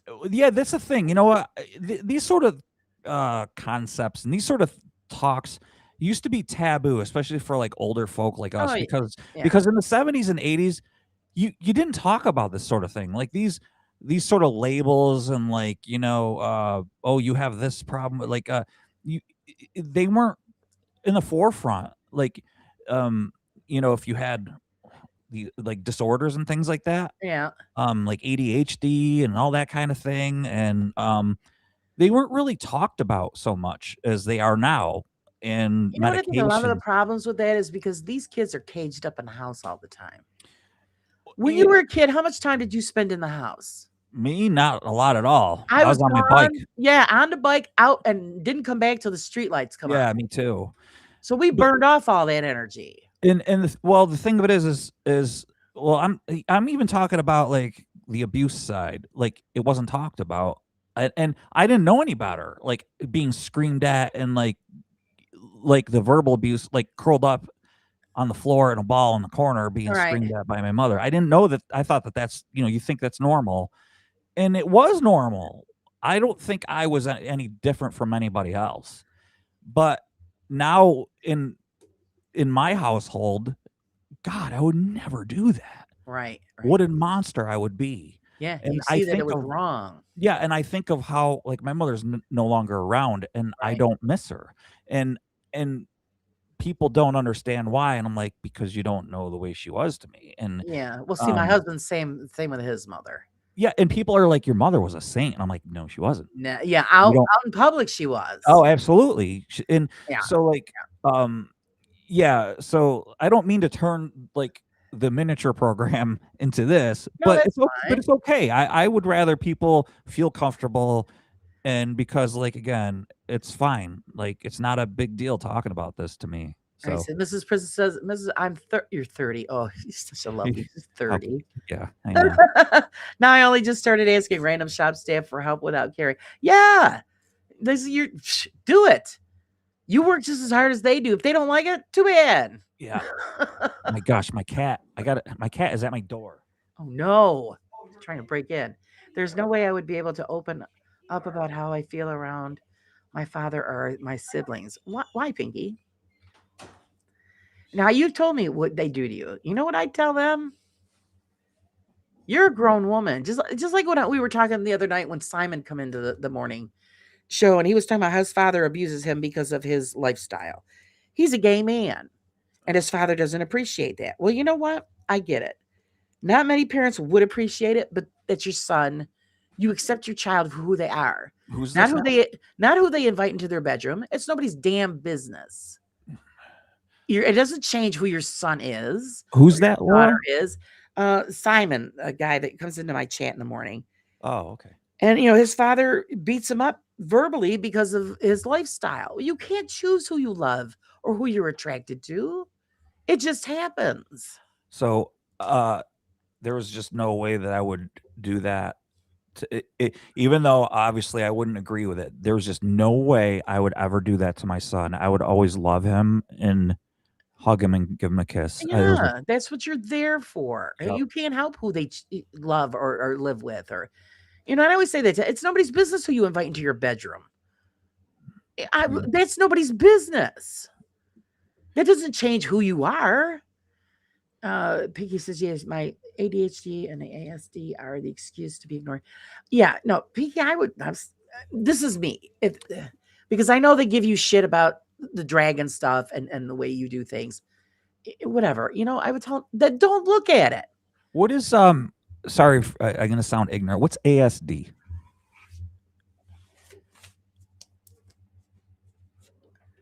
I feel bad for Simon. ASD. I don't know. I've never heard of ASD. Yeah, Pinky. What is ASD? You know what ASD? I know what the ADHD is. Yeah. Which I think I have ADHD. I was never diagnosed with it, but I know I have it. I'm noticing that is one that has changed for the better in this community through the years. We have always been open and caring, but that seems better. Yeah, that's I just I don't know. Autism. Okay, gotcha. Bloody customers pain in my ass. Well, tell them the customer's not always right. Customers are autism. Okay. Customers are assholes. Because that makes me angry because they feel they're entitled. I always get on my husband's ass about that. When he starts bitching at somebody in a store, I said, listen, they just work here. They're not in control of the merchandise and all this other stuff. You're blaming the wrong person. Call the corporate office and bitch. This poor guy's working here for minimum wage and has to put up with you complaining. If it Yeah. was me, I would tell you go to hell, and I'd probably get fired. But I always say something to a very nice clerk. I always say something if they like if they got like a nice smile. I'm like, hey, thanks for being cool or nice. They always yeah, like I mean, appreciate George that. isn't always rude, but then when he does get out of line, I say, hey, what the hell's the matter with you? Your husband's rude, you said? Sometimes he gets rude because something in the store, like, okay, it happened one time in Sears. They advertised this saw that he wanted.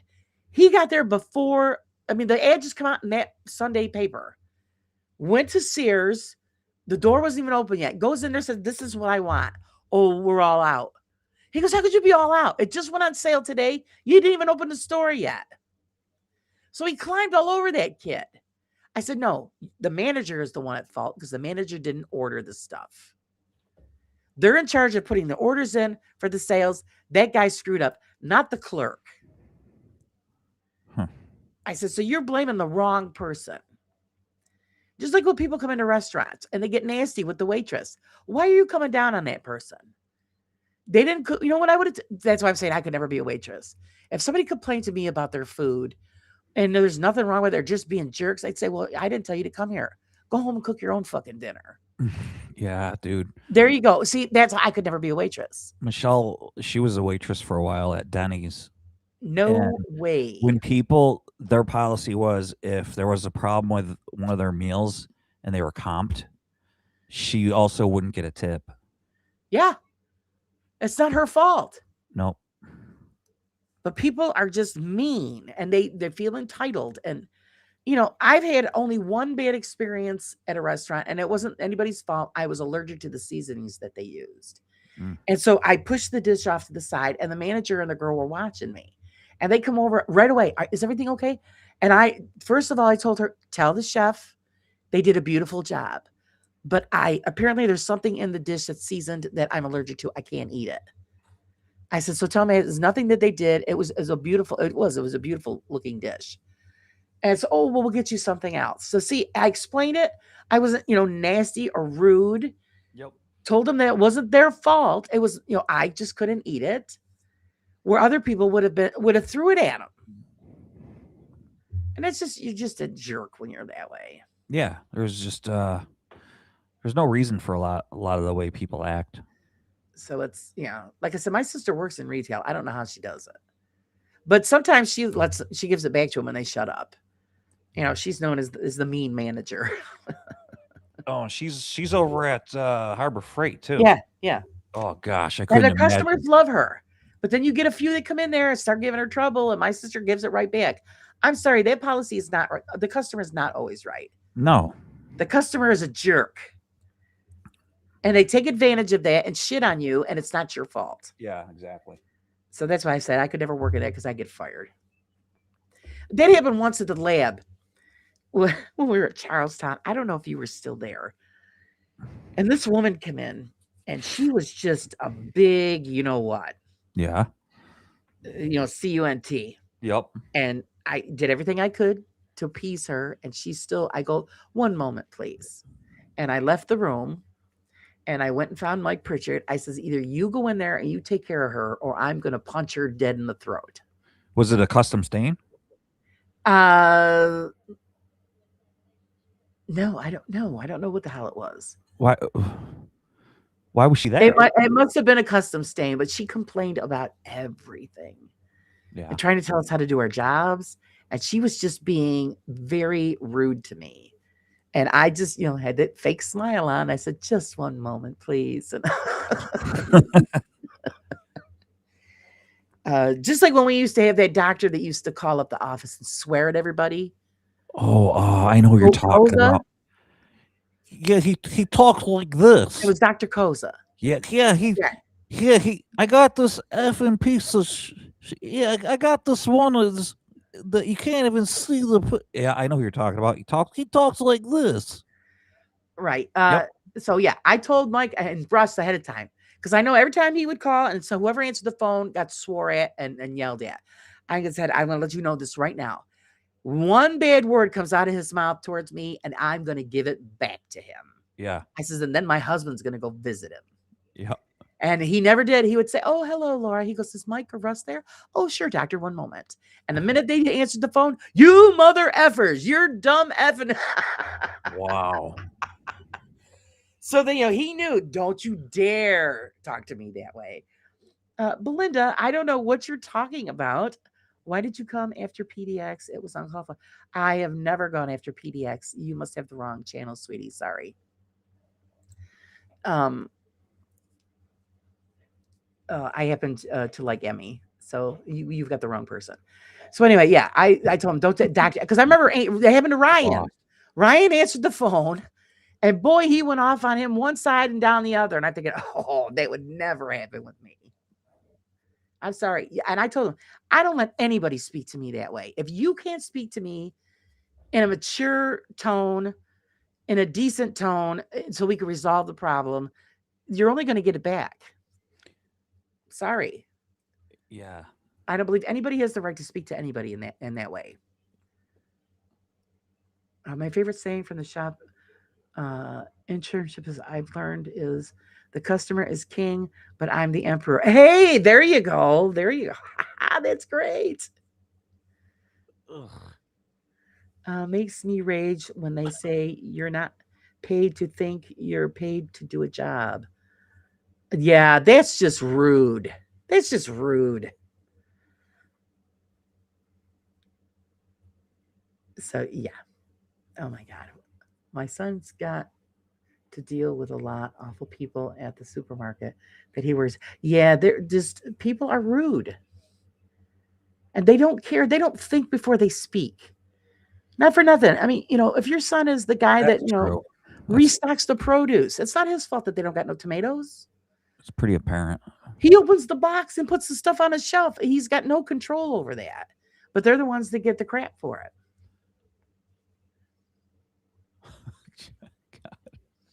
What is there? Yeah, Mr. Prism, we'll see when or if it ever comes up.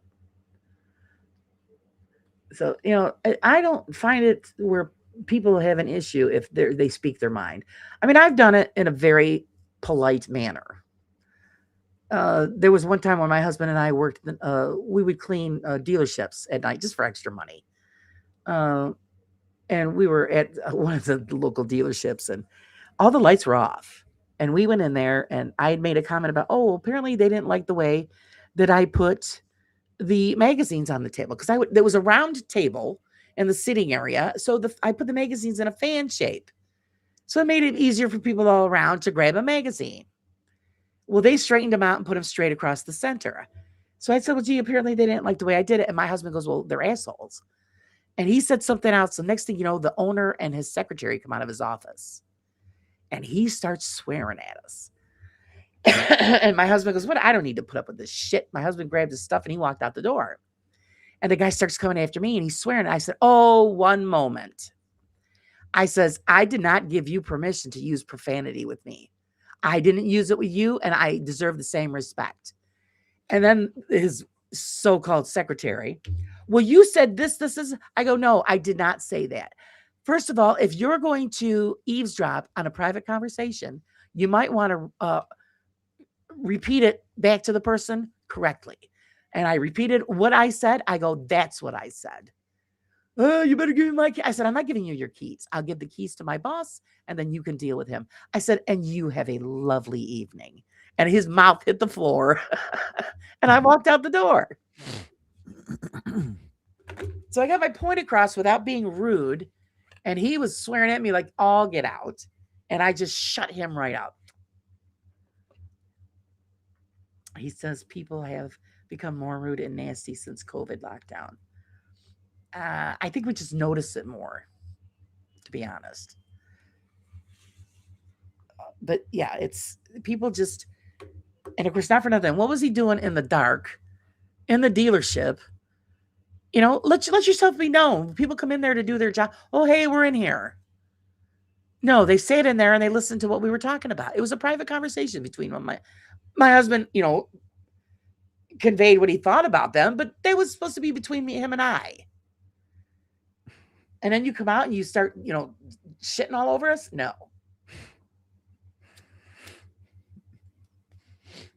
Then, of course, I had to call the boss, and well, we got thrown out. And explained what happened. So he come over and he's talking with us. He talked to the guy, smoothed everything over. But George and I weren't allowed back in there.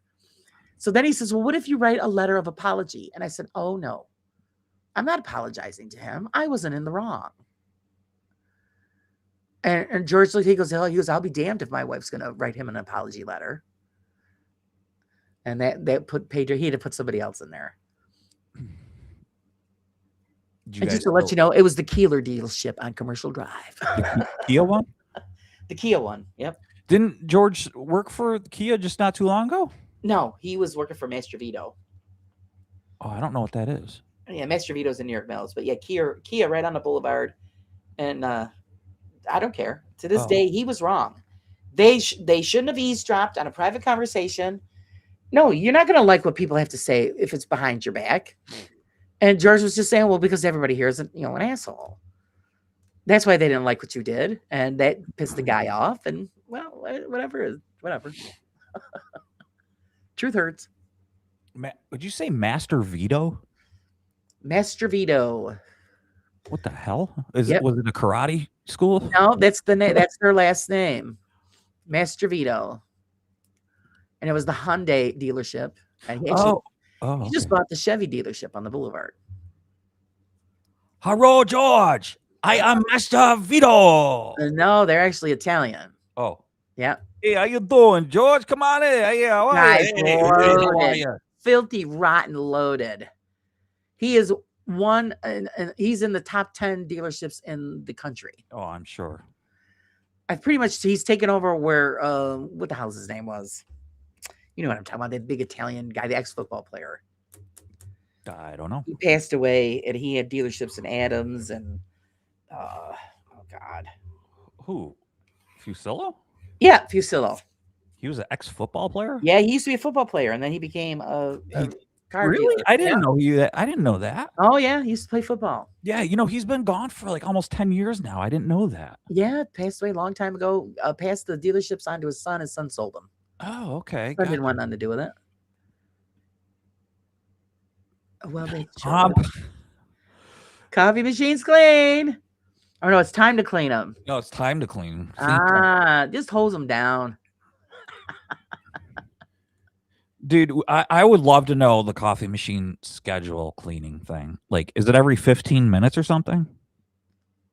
I never buy coffee out, so I don't worry about it. Like, they must have the best coffee in the world there. Yeah, because if they're as clean as they are. I know. Like, does it only get cleaned by Pomp? They're like, oh, we cannot ever let this guy go because, like, and then people are like, have you heard what the word? The bird is the word. No, they'd be like, bird is the word. No, they're gonna be like, this dude Pomp. Ray has the best. Ray's over there cleaning the coffee pots. Oh, let's go there. We've decided to change the name of our gas station. Sorry, petrol station, to Ray's Coffee. There you go. And it does make a big difference. It really does. Totally. When you've got some bad coffee, it's because the pot's gross. That's because Ray has not cleaned it. That's right. He needs to come over here.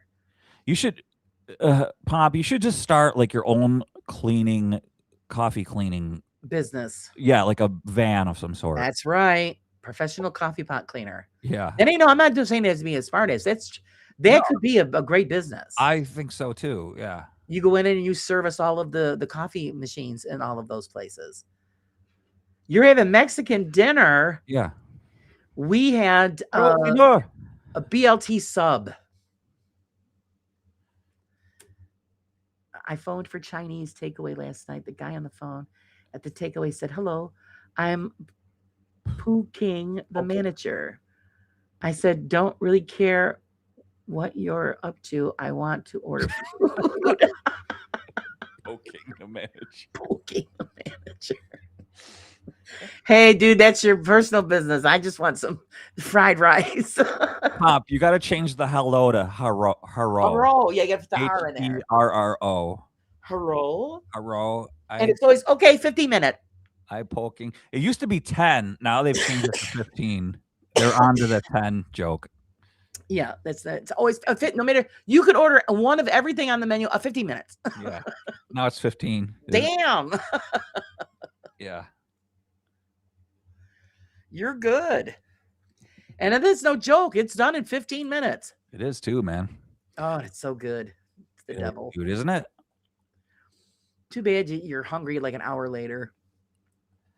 Yeah, I ate all my food the other day when we got it for like $100 freaking. Yeah, it cost them a small fortune. Yeah, but it was good, and it was with me for like probably 4 hours. So Oh, there he goes. He says it's an industrial machine. Costa Coffee. They self clean every hour. Then the night staff does full clean once a night. Oh, so wow, self clean, pretty cool. So then how come you're always leaving to clean it then if it self cleans? I don't always see. Well, that's the time of night that he's got to clean it. Yeah, but this still would be a great business. But every time he's on, it seems like he's like, well, I got to go clean the machine now. It just happens to be that. I'm so intrigued by this damn coffee machine with Pop. I'm sorry. I didn't know they clean themselves. I'm just very intrigued by Pop and the coffee machine. I don't know if the ones that they have here do that. I don't know. I'm gonna look the thing up. I know on 49 there's a like a fast track there. They have awesome coffee, so maybe they've got those kind of machines. I didn't know that they clean themselves. We're out of the loop. Coffee machine. Here we are. Let's see. Wow. Hey, Pop, is this it? Let's see it. Wow, nice. Yeah, once a shift. That's what he said. Once a shift. That's what you need, Bill. Yeah. I'll tell you. It's Bill would be hooked. Oh, oh, come on. Write a rubber check. You know it. Holy mackerel. Can anybody please donate to Bill's coffee machine? To my channel. Coffee mean. He needs the coffee machine. Hey, if it keeps me out of trouble, it's a hood thing. A good thing. Shirley? Yeah, it is. It is a good thing. And don't call us Shirley. Yeah. No, actually, like I said, I'm serious. I would get like a little van and go around and offer that services to clean the coffee pots. Because he doesn't. So that won't work, Laura, because it's self-cleaning. So they'd be like, nice to do a complete cleaning. So that's where he would cash in. No, they'd be like, sorry, sir, ours self-clean. We don't need your services. Oh, yes, you do. Well, then here's one. Look, this one's cheaper. Oh, this is used. Oh, this is a bun. Never mind. This is not what we want. I'm thinking that's what Bill needs. He needs a commercial coffee pot. No, it's 8 foot tall, 4 feet wide, makes tea and all types of coffee and hot chocolate. Oh, it's a big mamma jamma. Yeah. So you're talking a few thousands. Wow. It makes tea and hot chocolate. Oh. I started the fun for you there, Bill. Oh, there you go. Sage started the fun for you. My husband's work has a fancy coffee machine. Isn't it amazing? Well, I mean, at least they give you good coffee, right? Or hope so. I know there was places that my husband used to work in. They would have like the canteen lunchrooms. Do you remember those, Bill? No. Like at Special Metals, they would have that lunchroom would be run by the company was called Canteen. And they would have food and stuff in the vending machines. Oh, yeah, yeah. Yeah, and I always told my husband, don't eat stuff on that machine. You never know when the hell they changed the damn machine, this food. And one time he didn't listen to me, and I think he bought a tuna fish sandwich, man. He was sicker than a dog. Oh, God, yeah. I said that sandwich was probably about 10 years old. Tuna. Oh. And here you are chewing away on it. God. You picked the worst thing you could possibly pick. The worst thing, fish, right? Yeah. It's like, oh my God. Oh, it makes iced coffees too. Damn, man, it's a fancy one. I missed Sage's. She started a fund. I missed it. So yeah, she started a fund, Bill's coffee machine fund. Where are you gonna put it, Bill? I'll have to find some room down here in my room. That's where you'll have to put it because there's gonna be no room in your But kids. if you said it's 8 feet tall, my ceiling is only like 6'6", maybe 6'6". Oh, you're gonna have to cut a hole in the floor. Yeah. Wait, Dazzler, Trains, Planes, Automobile Reference. I love that. I love that movie. I could see it now that people come to visit Bill and he's got this big hump sticking out of the floor in his kitchen. That's a coffee maker. Don't worry about it. Would you like some? Like on Harry and the Hendersons. Then you got to go downstairs to get where are you going? Well, the cups are downstairs. Thank you, Pinky. Coffee fund.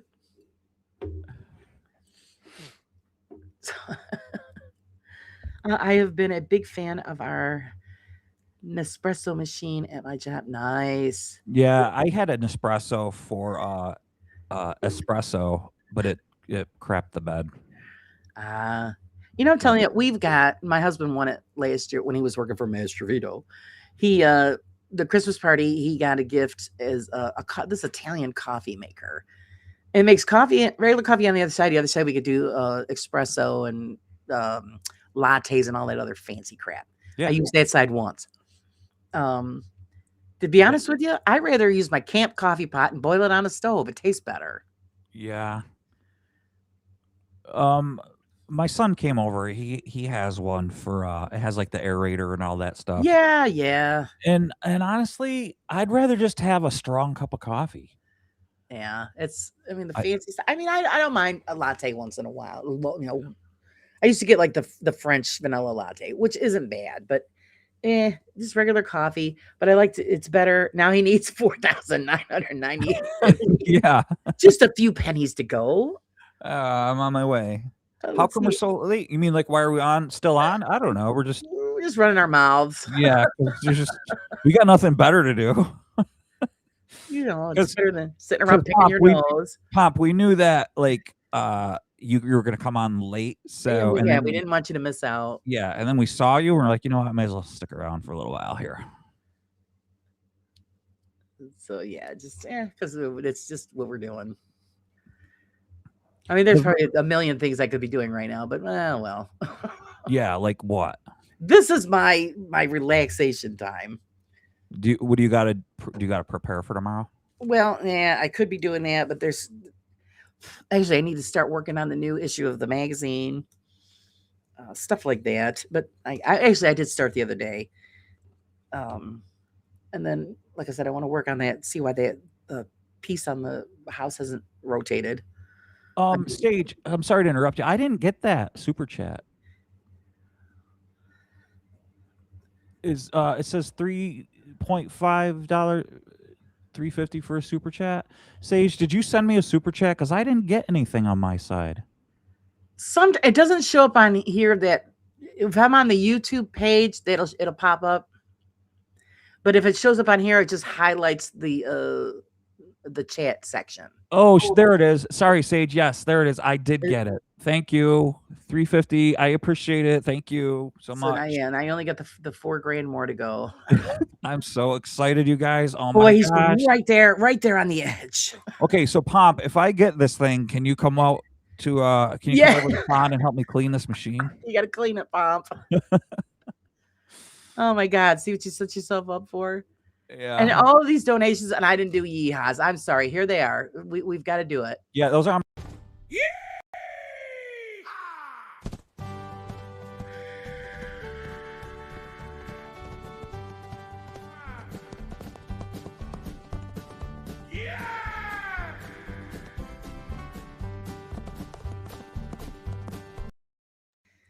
There you go. Yeehaws for Bill's donation. Yeah, thank you.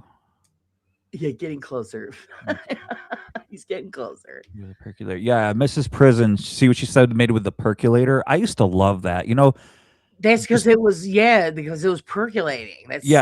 Just where you'd plug it in and it had the little glass thing on it. Yeah, and you'd hear it. That's the noise that I make for the morning brew there, that noise, the percolating coffee. Oh, I used to love that because that's like a 70s, 80s thing. I remember. We have one of those in the attic. Who does? You do? Yeah, and it still works. they say how bad that, like, they always say, "Oh, those are so bad for you." Like, why? Why is it bad? I don't know. Well, like I said, I always take the camp coffee pot because I have that in the kitchen still. And I just fill that up, stick it on the stove, and I'm telling you, Well, like the French press kind? no, it's like what you use for camping. Okay. You know, the blue speckled enameled coffee pot Yeah. that you put on the campfire. Then I got that in my kitchen.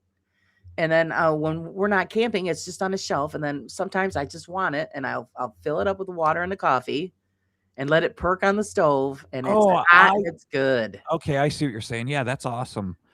When I was doing the tractor trailer thing, I had a little burner that I had in the truck. Right. And I would just do a French press kind. That was really good. We have one of those, the glass thing. Yes. Yeah, I don't know what the hell happened to it. It's here somewhere. Oh, I love French press. Because George loved it, and we were using it for the longest time, and then we just stopped. And I don't know what the hell I did with it. It's in a cupboard somewhere. Right, because it's a little easier just to, do what you're doing. But like push it, and there you go. Yeah. I mean, it's not hard to do a French press thing. Sometimes I use my camp coffee pot and make coffee. There you go, on the wood stove. Isn't it the best, Sage? It just tastes better. Yeah, that's nice. So I should be prepping for the party. Yeah, I'm really not doing all full-blown extravaganza this Easter dinner. It's just a basic ham dinner. And I already told everybody, you're going to come help. And so the only thing I really got to do is I'll make deviled eggs tomorrow morning because everybody loves those. And then just everything else will be just quick, put in the pot and let it wait until it's time to turn it on. And then I always tell everybody, this year I said, I got no time for baking. So somebody may be bringing some dessert because otherwise we're not having any. I'm just too Is tired. anybody bringing anything? Yeah, I think my niece is baking some triple berry muffins. And I think Joseph's girlfriend's making banana cheesecake. Oh, that sounds awesome. I know. I can't wait to try it. I've never had banana cheesecake. No, me either. That sounds wicked good. And my father actually bought an apple caramel pie from the store. Oh, that sounds good. So there you go. I said, there, you guys can, that's your dessert. Because Laura's tired. And I'm not going to do the dishes either. I'm going to leave it to the younger girls. And I'm going to doing mashed potatoes. We're having mashed potatoes, sweet candied yams. With peeps on top? We're having no peeps. Actually, but it would be cute if I had any. No, just regular marshmallows. Okay. And then it's a good thing I bought fruit this week. I got, because they have to have the apples for that. And then, what the hell else? Oh, corn, candied carrots, and of course the ham, and that's it. Oh, and of course, with 3 different dinner rolls because everybody likes different dinner rolls. Oh, yeah. Pains in the asses. We should be sleeping, but it's a long weekend anyway. Yeah, I know. Let's see. The wood stove, wouldn't it burn to a crisp first time you cooked in it? No, just not putting it in the stove. It's on top. Yeah. Bless you. Okay, that was a sneeze. Shut up. Now the dog's barking. Remember Angela used to do that? Everybody would sneeze twice, and then the third time he'd tell you to shut up. Yeah. All right, that's enough. Shut up. You only get 2. He passed away a long time ago, didn't he? Mm-hmm. Yep. Yeah, we lost a lot of them. He was like, he wasn't doing good though when he was at the lab, right? Though. Well, he was probably sick and didn't tell anybody. Yeah, he died from cancer, right? I believe so. Yeah. The one that shocked me was Jen. When you told me about Jen, I'm like, holy crap. Yeah, it's crazy. She wasn't that old, but I mean, cancer doesn't discriminate. No, I think she was I'll pass it along. Mrs. Prism, yeah. Gesundheit. So yeah. My husband sneezed. Actually, it's funny because he used to sneeze, and actually what it used to sound like was yeehaw. I remember the first time he did that, I'm like, what the hell's that? Then you get people like my son's girlfriend who holds it in. I go, you're going to blow out your eyeballs. Yeah, my son does that. He'll like hold his nose and go, no, man. I'm like, that's not good. You're gonna blow your eardrums out. Then, or your eyeballs are gonna come popping out of your head. The It's first time more. she did it, and it was like like, what the heck was that thing? Was that supposed to be a sneeze? Thought you were getting electrocuted or something. She starts laughing. Well, I don't like to sneeze. Well, nobody does, but Yeah, it's good it's your Lord. lungs getting rid of like lint or Dust. something. Yeah. And you're over there refusing. I'm not going to allow this. I'm just going to Yeah. let my eyeballs blow across the room. Hey, Bill, these eyeballs belong to you. Yeah, I sneeze. Pop them back in. I got a shoehorn over here. I'm realizing here that you could send hearts for the donations. I didn't know that. Oh, so Bill's going to be playing. Yeah. And then two, I didn't realize. So you can send. You could do. Well, you were saying you could. I'm over here. I don't know what the hell I'm saying because I'm like actually getting tired. Memberships. Yes, you get 10 free memberships to hand out per month to How do you? You would go on your YouTube channel where the live is streaming, going down to the bottom of the chat where it has the little dollar sign. You click on that and it says gifted memberships. You click on that and then yours will come up. You have 10 to give away.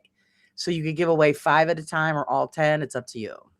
Okay, wait. Membership gifting. Buy memberships for viewers. That's what it says? Yeah, it's free. It's free memberships. It'll pop up free. Why does it say? Oh, you why gotta does click. it say? Wait, why does it say buy? Oh, buy. No. You click on the gifted memberships, and then it should pop up for you because you're on your channel. You can give away 5 or 10. You only get 10 per month. Mine's not doing that. I'm on your lawn and I'm streaking. Send gift memberships to this channel's viewers. The gift memberships send blah blah blah blah blah. What?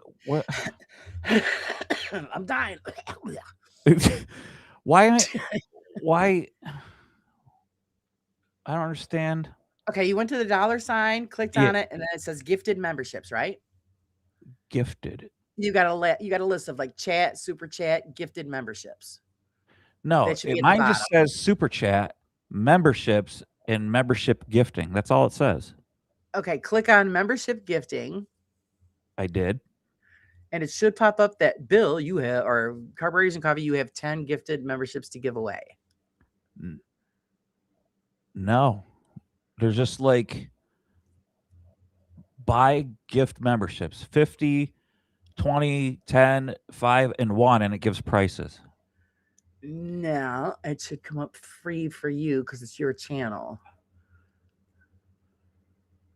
Superstar.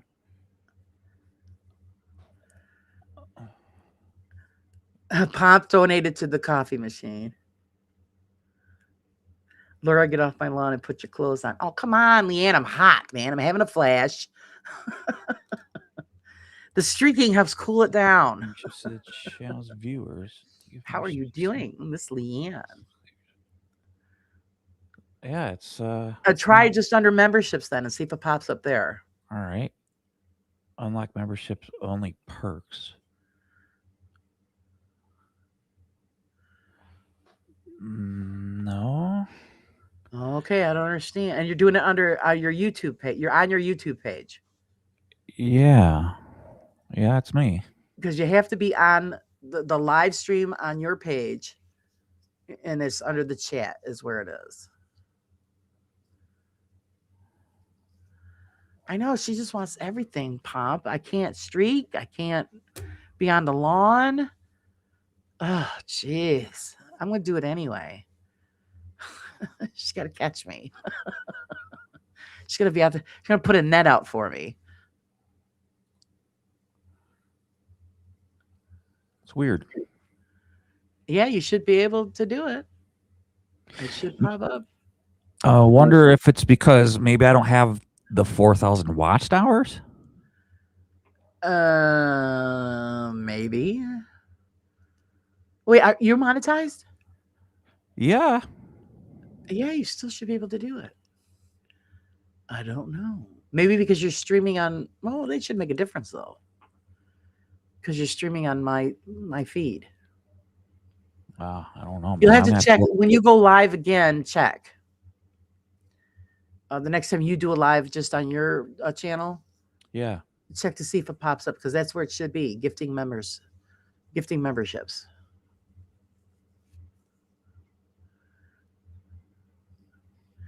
Lori, you're scaring the turkeys. Good. Oh, Pomp left. See you, Pomp. Bye, Pomp. It's time to do the pot. Get us a cup of coffee. Send some coffee this way. I'm scaring the turkeys. I like turkeys. Let's chase the turkeys. I think that giant coffee machine is gonna walk home behind him someday. Holy crap, man. That's just amazing. It does Yeah. all of that. I can't even imagine what that costs. I love you, Pomp. Clean Take me, me home. Yeah. clean me thoroughly. He probably sees it in his sleep, poor guy. Yeah, yeah. No, it's giant coffee machine chasing him down the street. I am foamy. Clean me. It's foaming at the brim.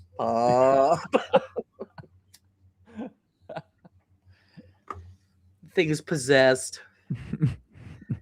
Ray. Yeah. Ray. Oh my god, yeah. Now you're gonna give him nightmares. Don't listen, Pomp. Don't listen. It's not my fault. It's the freaking coffee machine. Yeah, but You you're remember voice.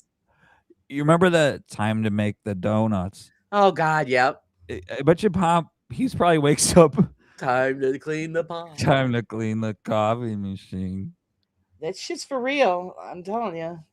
You and I both know that when we first started working at labs. Oh, I You have know. the teeth nightmare. Oh, I know. I still have teeth nightmares. Do you?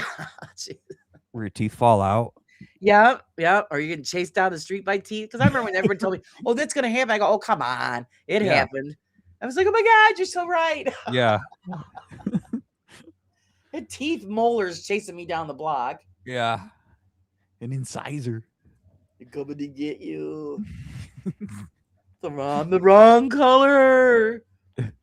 People got to be wondering what the hell they're looking at when they're like with mine. Like, I don't even have an avatar. Let me see. Edit. No, you're just a big gray spot. Okay, there you go. Now you're an O. You're an O. There we go. And of course, all they're seeing is half naked miniatures on my screen. So I tried to change it, but why won't it? what kind of labs did you work at? We worked in dental labs. Black Labs. We were in dental labs. It was so fun. No. Aisha, I loved the work. I just didn't care for some of the people that we worked with because it seemed to attract a lot of interesting characters. That kind of a job. Bill was a brilliant ceramicist. Ah, thank you. I appreciate. You made some of the most beautiful teeth I've ever seen. Thanks. They were gorgeous. I can't stand the new stuff. Yeah, it's all The zirconias. Yeah. And they try to push that stuff. Oh, and I remember one time we did a roundhouse in the zirconia, and I was staining this. I'm like, God, this weighs a ton. So I asked Matt, the owner, I says, do patients complain about the weight? He goes, surprisingly enough, no, nobody said anything. I'm sorry, that's going to have to, after a while, cause a problem. All that weight pulling on the gum, you know what I mean? You would think, but I don't. Yeah, I Oh. mean, I don't think it's noticeable. And I don't think that they look real. There's no, the dissectional grooves and stuff. There's no individuality to them. It's No, just- because there's nothing internal. no, nothing internal at all. So you have to add all of that color on top. And I didn't mind doing it, but it just, even when I was done, I didn't like the way they looked. And they're so beautiful. No, they're not. But okay. No, they only say that because they're so cheap to make. Yeah, the initial start up, of creating them with all that stuff is expensive. But once they've paid for that, it's pretty cheap because there's no manpower. behind Yeah, it. exactly. It's all machine. Yeah. So the art of creating the teeth, the kind of bridge work is gone. Mm-hmm. Bill and I are dinosaurs. Yeah, exactly, man. Nobody gives a crap about us. Yeah. They don't care. I know when they took my porcelain away, I'm like, oh no. Yeah, I mean, you were in it much longer than I was Yeah, to see it all. yeah. That sucks.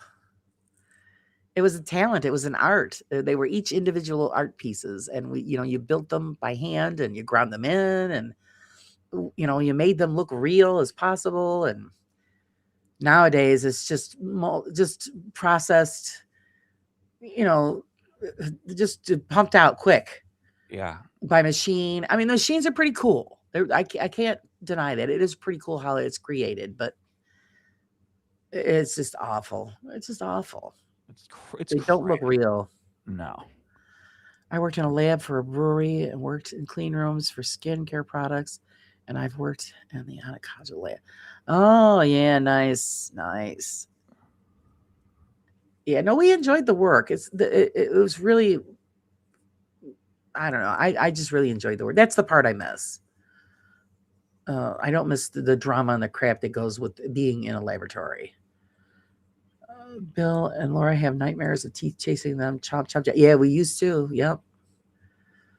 That goes with the territory, I guess. Bill's picking an avatar. He's erupting. I'm trying to. He's erupting. But it was you had to be skilled to do it. And Bill was very good at it. His teeth were very natural looking.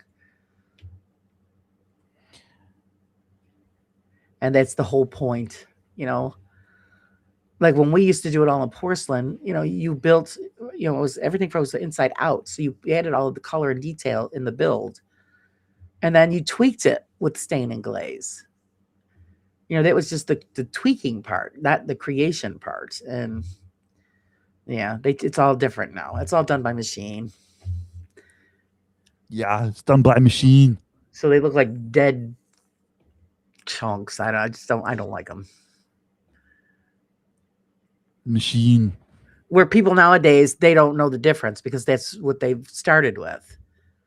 Where Bill and I started, in the old way. And there's still a lot of dentists that still want that. Yeah, there actually is. They're still doing PFMs, actually. Yeah. Yeah. I don't know how about your labs, but I've worked with so many different dangerous substances.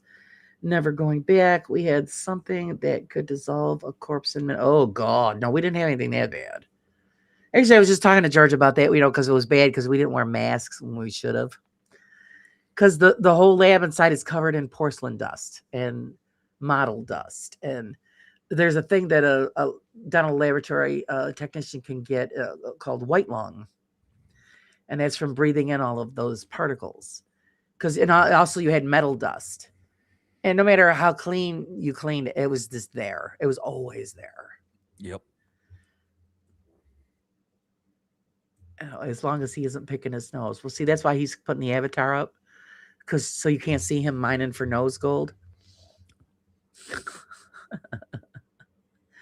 Sage says they look like plastic.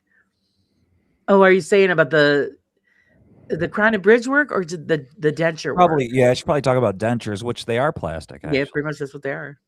They're acrylic, is a plastic, pretty much. Yep. So, but now they're incorporating the zirconia in denture work. So it's like I said, they still don't look real. That doesn't make any sense, actually. Yeah, I mean, you're putting zirconia into acrylic. Yeah, well, because a lot of people can't afford implants. So, they're going to make it where it reaches every market. You know how that goes. But like, what difference does it make if it's like zirconia into an acrylic base? It's still going to snap off either way. Yeah, and the zirconia is not going to wear naturally. I mean, it's going to torque off and break. And like I said, the weight that they have is horrendous. So I would rather have the acrylic. so you don't have like 50 pounds of crap in your mouth. It's just, I don't know. But they say, no, they don't. Nobody's complained. Okay. Oh, Does Stacey says, yeah, the new dentures. Even if it's denture work, it still should look real. So whoever's doing them are just cranking out denture, just doing it to get it cranked out. There's no specialty in any of it. Does that Matt? Is it Utica Dental? Yeah. So I think I saw some videos he does on YouTube, right? Yeah. Yeah, I saw him. Yeah, he put a lot of money into that business. He has all the machines. So even their framework and stuff is all done by machine. And it's not perfect because they still have to have the technicians to tweak the stuff. Yeah. Because it's not right. Every time you turn around, one of the machines is breaking down. He's got to have technicians come in.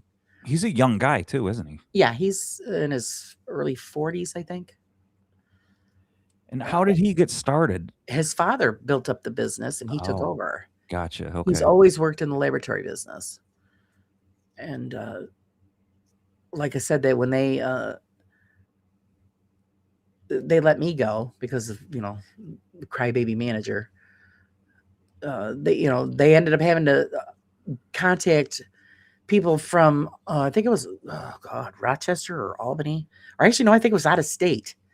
They had to have technicians come in from out of state to train them how to do stain and glaze because, see, I was smart. I didn't show anybody. Yeah. And I'm the only one that knew what I was doing and what the job was about. And they didn't think about that when, they forced me into retirement. So they got rid of you because you weren't full-time? Because you were part-time? The manager was pissing and moaning because I wasn't doing any extra work that wasn't my job. Oh. It was supposed to be the other girl for the cutting out the zirconia, the machine and all that stuff. And you're supposed to cut them out. Yeah. And then, fit them to the models. He wanted me to do that as well. And I'm like, well, no, that's not stain and glaze department. That's not ceramics. And so he used to do it and he used to bitch and moan and complain about it. So finally, Matt had enough of hearing about him bitch. So they gave me the excuse that they needed somebody full time. Oh, I see. Well, not for nothing. I was doing full-time work in 5 hours. So I was putting in a full 8 hours worth of work in 5 hours. My bench was empty every day. Where's the complaint? None. How many units were you staining and glazing a day? Sometimes it was up to 40. 40 or more some days. So I was doing that in 5 hours plus working on patients. So then when they had the receptionist replace me, and that's when one of the girls go, well, gee, maybe you should have kept Laura. You wouldn't have these problems, would you? And she walked away. Yeah. Because nobody knew the job. The receptionist didn't know the job. So they had to have people come in from out of state. Even the owner didn't know the job. See, I had my own special blends with the stains and the glazes and all of that stuff. I had all of that. That was all my own stuff. Right. So I come up with more natural looking crown and bridge work. And the dentist loved what I was doing. So I'm sure many of them said, where the hell did she go? Oh, she retired. That's what they probably said. I had one lady who wouldn't even go to nobody else. She would request me. So, well, their loss, not mine. And, he's paying for it because they still don't have, it's still not as good as from, I've had years in it. Yeah. Just like you, years in the business. So we know what we're doing. You know what the dentists want. You know how to achieve that end product. And then when you put it in the mouth, you can't tell that they're not real. Yeah. That's the important part. Yeah. I had a palette too that had my own concoctions on it. Your own mix. And I'll tell you what, I learned a lot from Pritchard. Yeah. He taught me a lot about stain and glaze. So yeah. Oh, when I told him what they did, he said, what are they effing crazy? I go, well, that's what they did to me. So did he leave before you or after? Yeah, you? he did. Yeah, he retired before me. Oh, okay. He had enough of their crap. They kept saying he didn't know what he was doing. And they wouldn't let him speak to the doctors, nothing. Matt is a control freak. Oh, wow. And, me and Mike worked together beautifully, It was always and I always wanted that extra set of eyes doing my job because it's, I was staring at it for a long time. And of course, we always did it. I mean, I'm sure you probably did. We would take the patients outside, natural light, bring them back in. And then I would say, hey, come on over, Mike, take a look. Tell me what you think. See if you pick up on something that I didn't see. And, it was a great team. And yeah, he got sick of their shit and he left. And I think they just wanted us out there because we were the outsiders. Huh. Because crazy. our lab merged with theirs to make them fully functional. They learned everything that we knew, and then one by one, they got rid of us. Yeah, that's messed up, man. So I don't understand how Mike didn't have a say. Wasn't he a partner in there or no? Yeah, he was supposed to be. Oh, but yeah. That was all a Russell job. Oh. Russell. All about me, Russell. And he doesn't even talk to Mike anymore. He got the money he wanted from the merge, and he ditched everybody and left. And after that, he never spoke to Mike again. And Mike thought that they were friends. I go, no, Russell was out for Russell. Yeah, Russell's father was rich too, so. Yeah, George knew Russell's father. Oh, really? Russell's father was a wonderful man. Oh. Yeah, because he lived in the building that George was the maintenance manager for. Oh, okay. And George used to talk to Russell's father all the time. And George was confused. He goes, how could you be such a nice man and your son's such a jerk? Oh, okay. Yeah. Russ was all about the money and the prestige. He always liked to play the big player. And he got the money he wanted, and it was F you to everybody else and left us hanging. It's crazy. And then after that, Mike said, I've had enough. I go retire. You've earned it. Get the hell out of here. He doesn't regret it at all. He sends me pictures all the time. Look what we're doing today. And he's got a cocktail and they're going to something in Disneyland or whatever. Yeah, he made a lot of money tonight. Yeah. His wife is the president of a bank. Yeah, she's super rich too. So but Mike made a lot of money also. They have a beautiful album. I said, let me come and be your living maid. Yeah. The way Mike explained it to me too was it was free money for him. He came in and worked, and this was before, when I was being manager. Right. His wife, the money that he made, his wife, she made the money, and the money that he made was play money. Play money, yeah, pretty much. Yeah. So. Yeah. Oh, they're enjoying it. They're having a good time. Yeah. He wants me to go down there so bad. I go, no, I can't get down there. I said, but if you want me to move in and be the maid, as long as I get to use the pool and the jacuzzi, then all right. So go down there for what? He wants me to visit. Oh, to visit? Yeah. Yeah. Every time they come up here, he takes me out to lunch. Nice. Yeah. Wasn't he supposed to be on the show? They couldn't make it the night that he was going to be on. Yeah, actually, the Bigfoot guy is going to be on in April, guys. So we're going to be checking the Bigfoot guy out again. Who's the Bigfoot guy? John Adirondack Bigfoot. He's a Bigfoot investigator, and he's been up in the Adirondacks since past summer. Yeah. Was he on, or was he supposed to be on? The Bigfoot guy was on. John was on, and that's right. Yeah. I had it set up where I was going to have Mike come on and tell him about his experience up here in Fourth Lake area. Yeah, I remember that. And something happened, and Mike couldn't make it. So I got to let him know that he's going to be on again, and we'll see. Maybe we can get Mike on because he would love to talk to them, to hear about what his daughter's seen. Yeah. So I would. So that's great and all with having Mike on, but I would love to hear what his daughter firsthand. Yeah, I'd like to have her on. Yeah, but because she's the one that's seen it. Yeah, that's the thing. It's one thing hearing from somebody, but I'd rather hear it from her. Right. But that scared the hell out of her. Would she not come on? Oh, she probably would. She'd be down for it. Oh, man. Yeah. Try and see if she'd come on. I'll have to see. Maybe both of them. Do they live close to each other? Are they? Yes. Because that'd be awesome if they could both come on. I'd have to set up, when they're not working. Of course, it always seems like they're not having a good time. And I always tease them. I says, you're jealous. And I send him the snow pictures. And he'd be like, yeah. And then he sends me a picture of him by the ocean with a cocktail. I'm like, oh, you rat. Yeah, send him a picture of your collapsing porch. And yeah. you're jealous. You know you miss it here. And he says, no, the only thing I miss is you. Because actually him and I became really close when we worked at Utica Dental.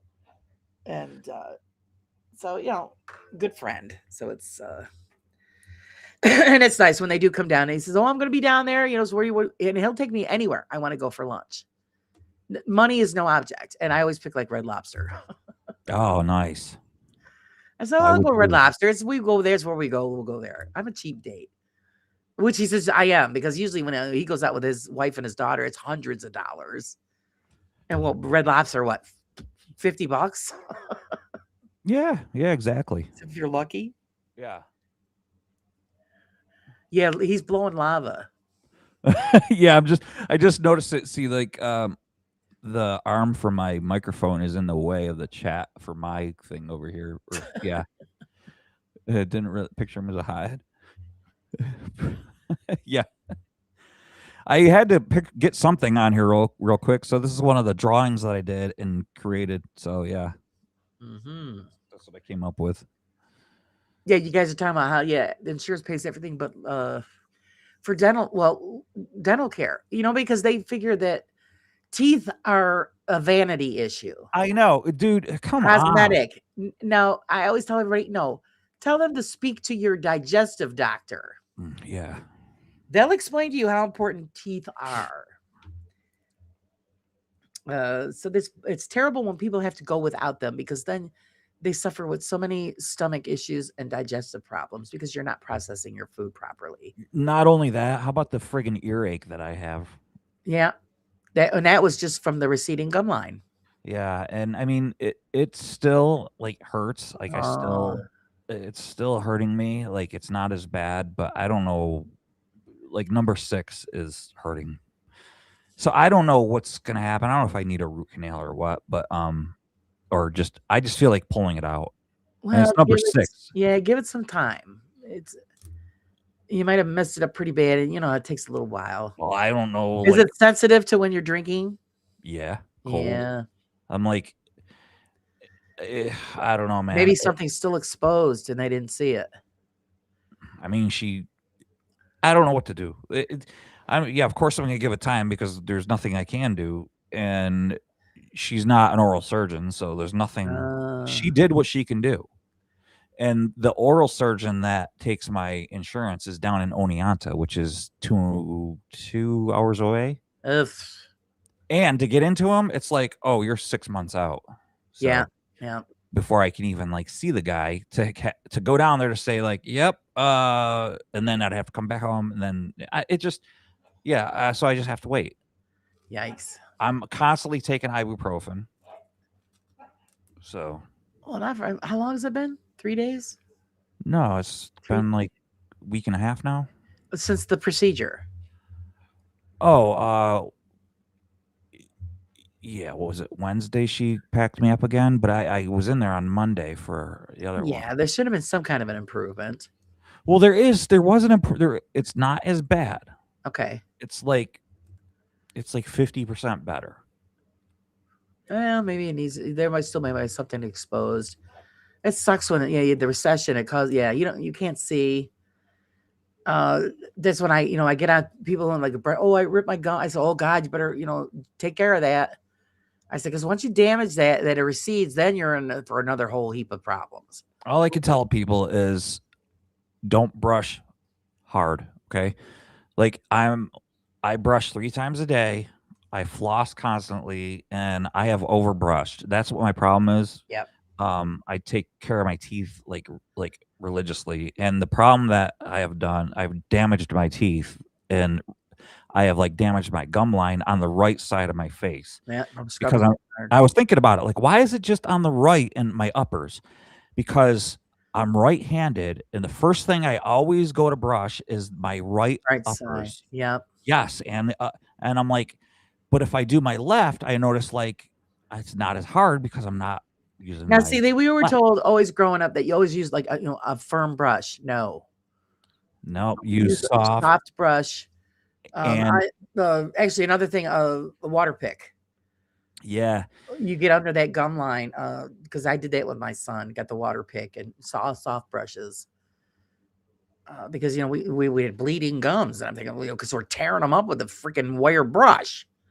Actually, yeah, clove and tea tree oil. That's not a bad idea, Leanne. So I was talking to my dentist, and I was talking about this whole philosophy about how I've been brushing, and she said 2 fingers. I'm like, 2 fingers. She said, yeah, take your toothbrush, hold it with 2 fingers, and brush. And I'm like, oh, so I get home, and lately that's how I've been brushing with Yeah. like holding it like I don't know, like you're trying to pick up a little bug or something. And Yeah, very that's how I've been gentle. brushing, so light that like I'm just taking the gunk off your teeth. Like I'm not freaking, You're not scouring a pan. You're just yeah, absolutely, exactly, Laura. Like I'm not like cleaning that stainless steel pan. exactly. And so that's what I've been doing. And I'm like, man, if I would have just done that all these years, Well, that because we were told different back in the day. I think maybe I wasn't, but I just never listened. I'm just like, no, I'm just gonna I friggin' remember. scrub. Oh, you got to use the firm brush, and you just scrub this and that. And I'm thinking, oh my god, and how I damaged my lower gum line was with dental floss because my teeth were tight. Oh, and it would snap down And in? it would snap down and cut my gums. How many times I've done that? Oh, yeah. And then I'd have to, rinse with the salt water and ginger it and baby it until it healed up. And so, yeah, that's what it is, Daz. Your out-of-pocket costs. Because, like I said, they consider dentists rip everybody off. Just to let everybody know. Yeah. They pay pennies for Crown and Bridge and denture products, and they charge you a fortune to put it in your mouth. So I got to tell you, my dentist, she's friggin' phenomenally fantastic. I love her to death. And so here's what happened. I go in and I told her, listen, can you do number 6 as well? Because I went in and number 5 hurt, and there was like a gouge missing out of it. And she's like, yep, it doesn't look like it's not a cavity or anything. It's just, it's recession. So I was like, okay. So she did that. That was Monday. Tuesday, I was like dying from pain. Wow. Called up. She said, come in on Wednesday. We did, because I said number 6 hurts. And then so I'm sitting there in a chair. I'm getting waiting for her to come in. I go, you're gonna get mad at me, but I go, can you do number 4 too? And she goes, yeah, I could do number 4. So she's like looking at me, looking in my mouth, and she goes, now number 1 is missing because that's my wisdom tooth. That's already gone. I had that pulled a long time ago. All my wisdom teeth are gone. And she goes, you know what, Bill? I'm gonna do 2 and 3 as well for you. Are you okay with that? I'm like, no. She goes, because I'm looking at those, and those look not good either. She goes, there's no decay. They're just super recession. She goes, if I don't do those, you're going to be back here with the same problem. Issues, yeah. Yeah, so she's awesome. She's proactive. And gradual loss. So yeah, she's trying yeah. So she did all of them for me. My whole upper, which was great, and so at least she did that for me. She saw like the writing on the wall, right. Instead of like going, yeah, come back in, another time, or she was great about it. She's awesome. I love her. Yeah, that's wonderful. Well, at least she's honest. Yep. Pinky's got to go. Pinky, everybody, I know it's been the 4-hour mark. Yeah, all right. Yeah, we're going to let everybody go. See, we're just sitting here running our yaps. About stupid dental. That's okay. We talked about everything. This is when I get on here, this is what happens. We talk about it's a hodgepodge of chat. So that's the way I like it that way, though. Yeah, exactly. Coffee and So and all kinds of Bill being nude, me streaking, all kinds of great stuff. So all of you that are celebrating the Easter holiday tomorrow, happy Easter to you and your family. Yeah. Happy Resurrection Day. Yes. You guys all have a great time. Don't eat too much. All of you have already had it. Burp, loosen up that belt buckle. Burp. But let's see what's going on as far as Bill for the future. What's going on with you? I don't know, man. No, what did I say? I don't know, man. My guitar show. Bill's guitar show, my guitar, like one of those. Maybe that'll be like the new show for the future. But for now, I'm gonna, I'm still gonna do content for the, Carburetors and Coffee show. That is not going anywhere. That's here to stay. And I appreciate everybody, stopping for the live shows and everything. And I don't know if you and I are gonna keep doing, this, but you never know.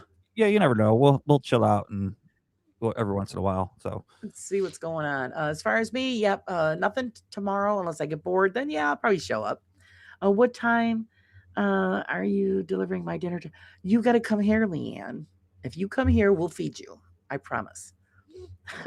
Yeah, I do want to say too, by the way, I think during the week, if anybody wants to chill out with me, I think during the week, during the day, Eastern Standard Time, I'll probably get out and visit some cemeteries during the live shows. So if That anybody was wants to my join me, plan, but we'll see if that happens. I don't know, but yeah, if that happens, it'll be great. Yeah, I'll do a live from wherever, and I'll keep my finger crossed. Maybe I'll get somebody to come over here and stand guard while I escape for a little while.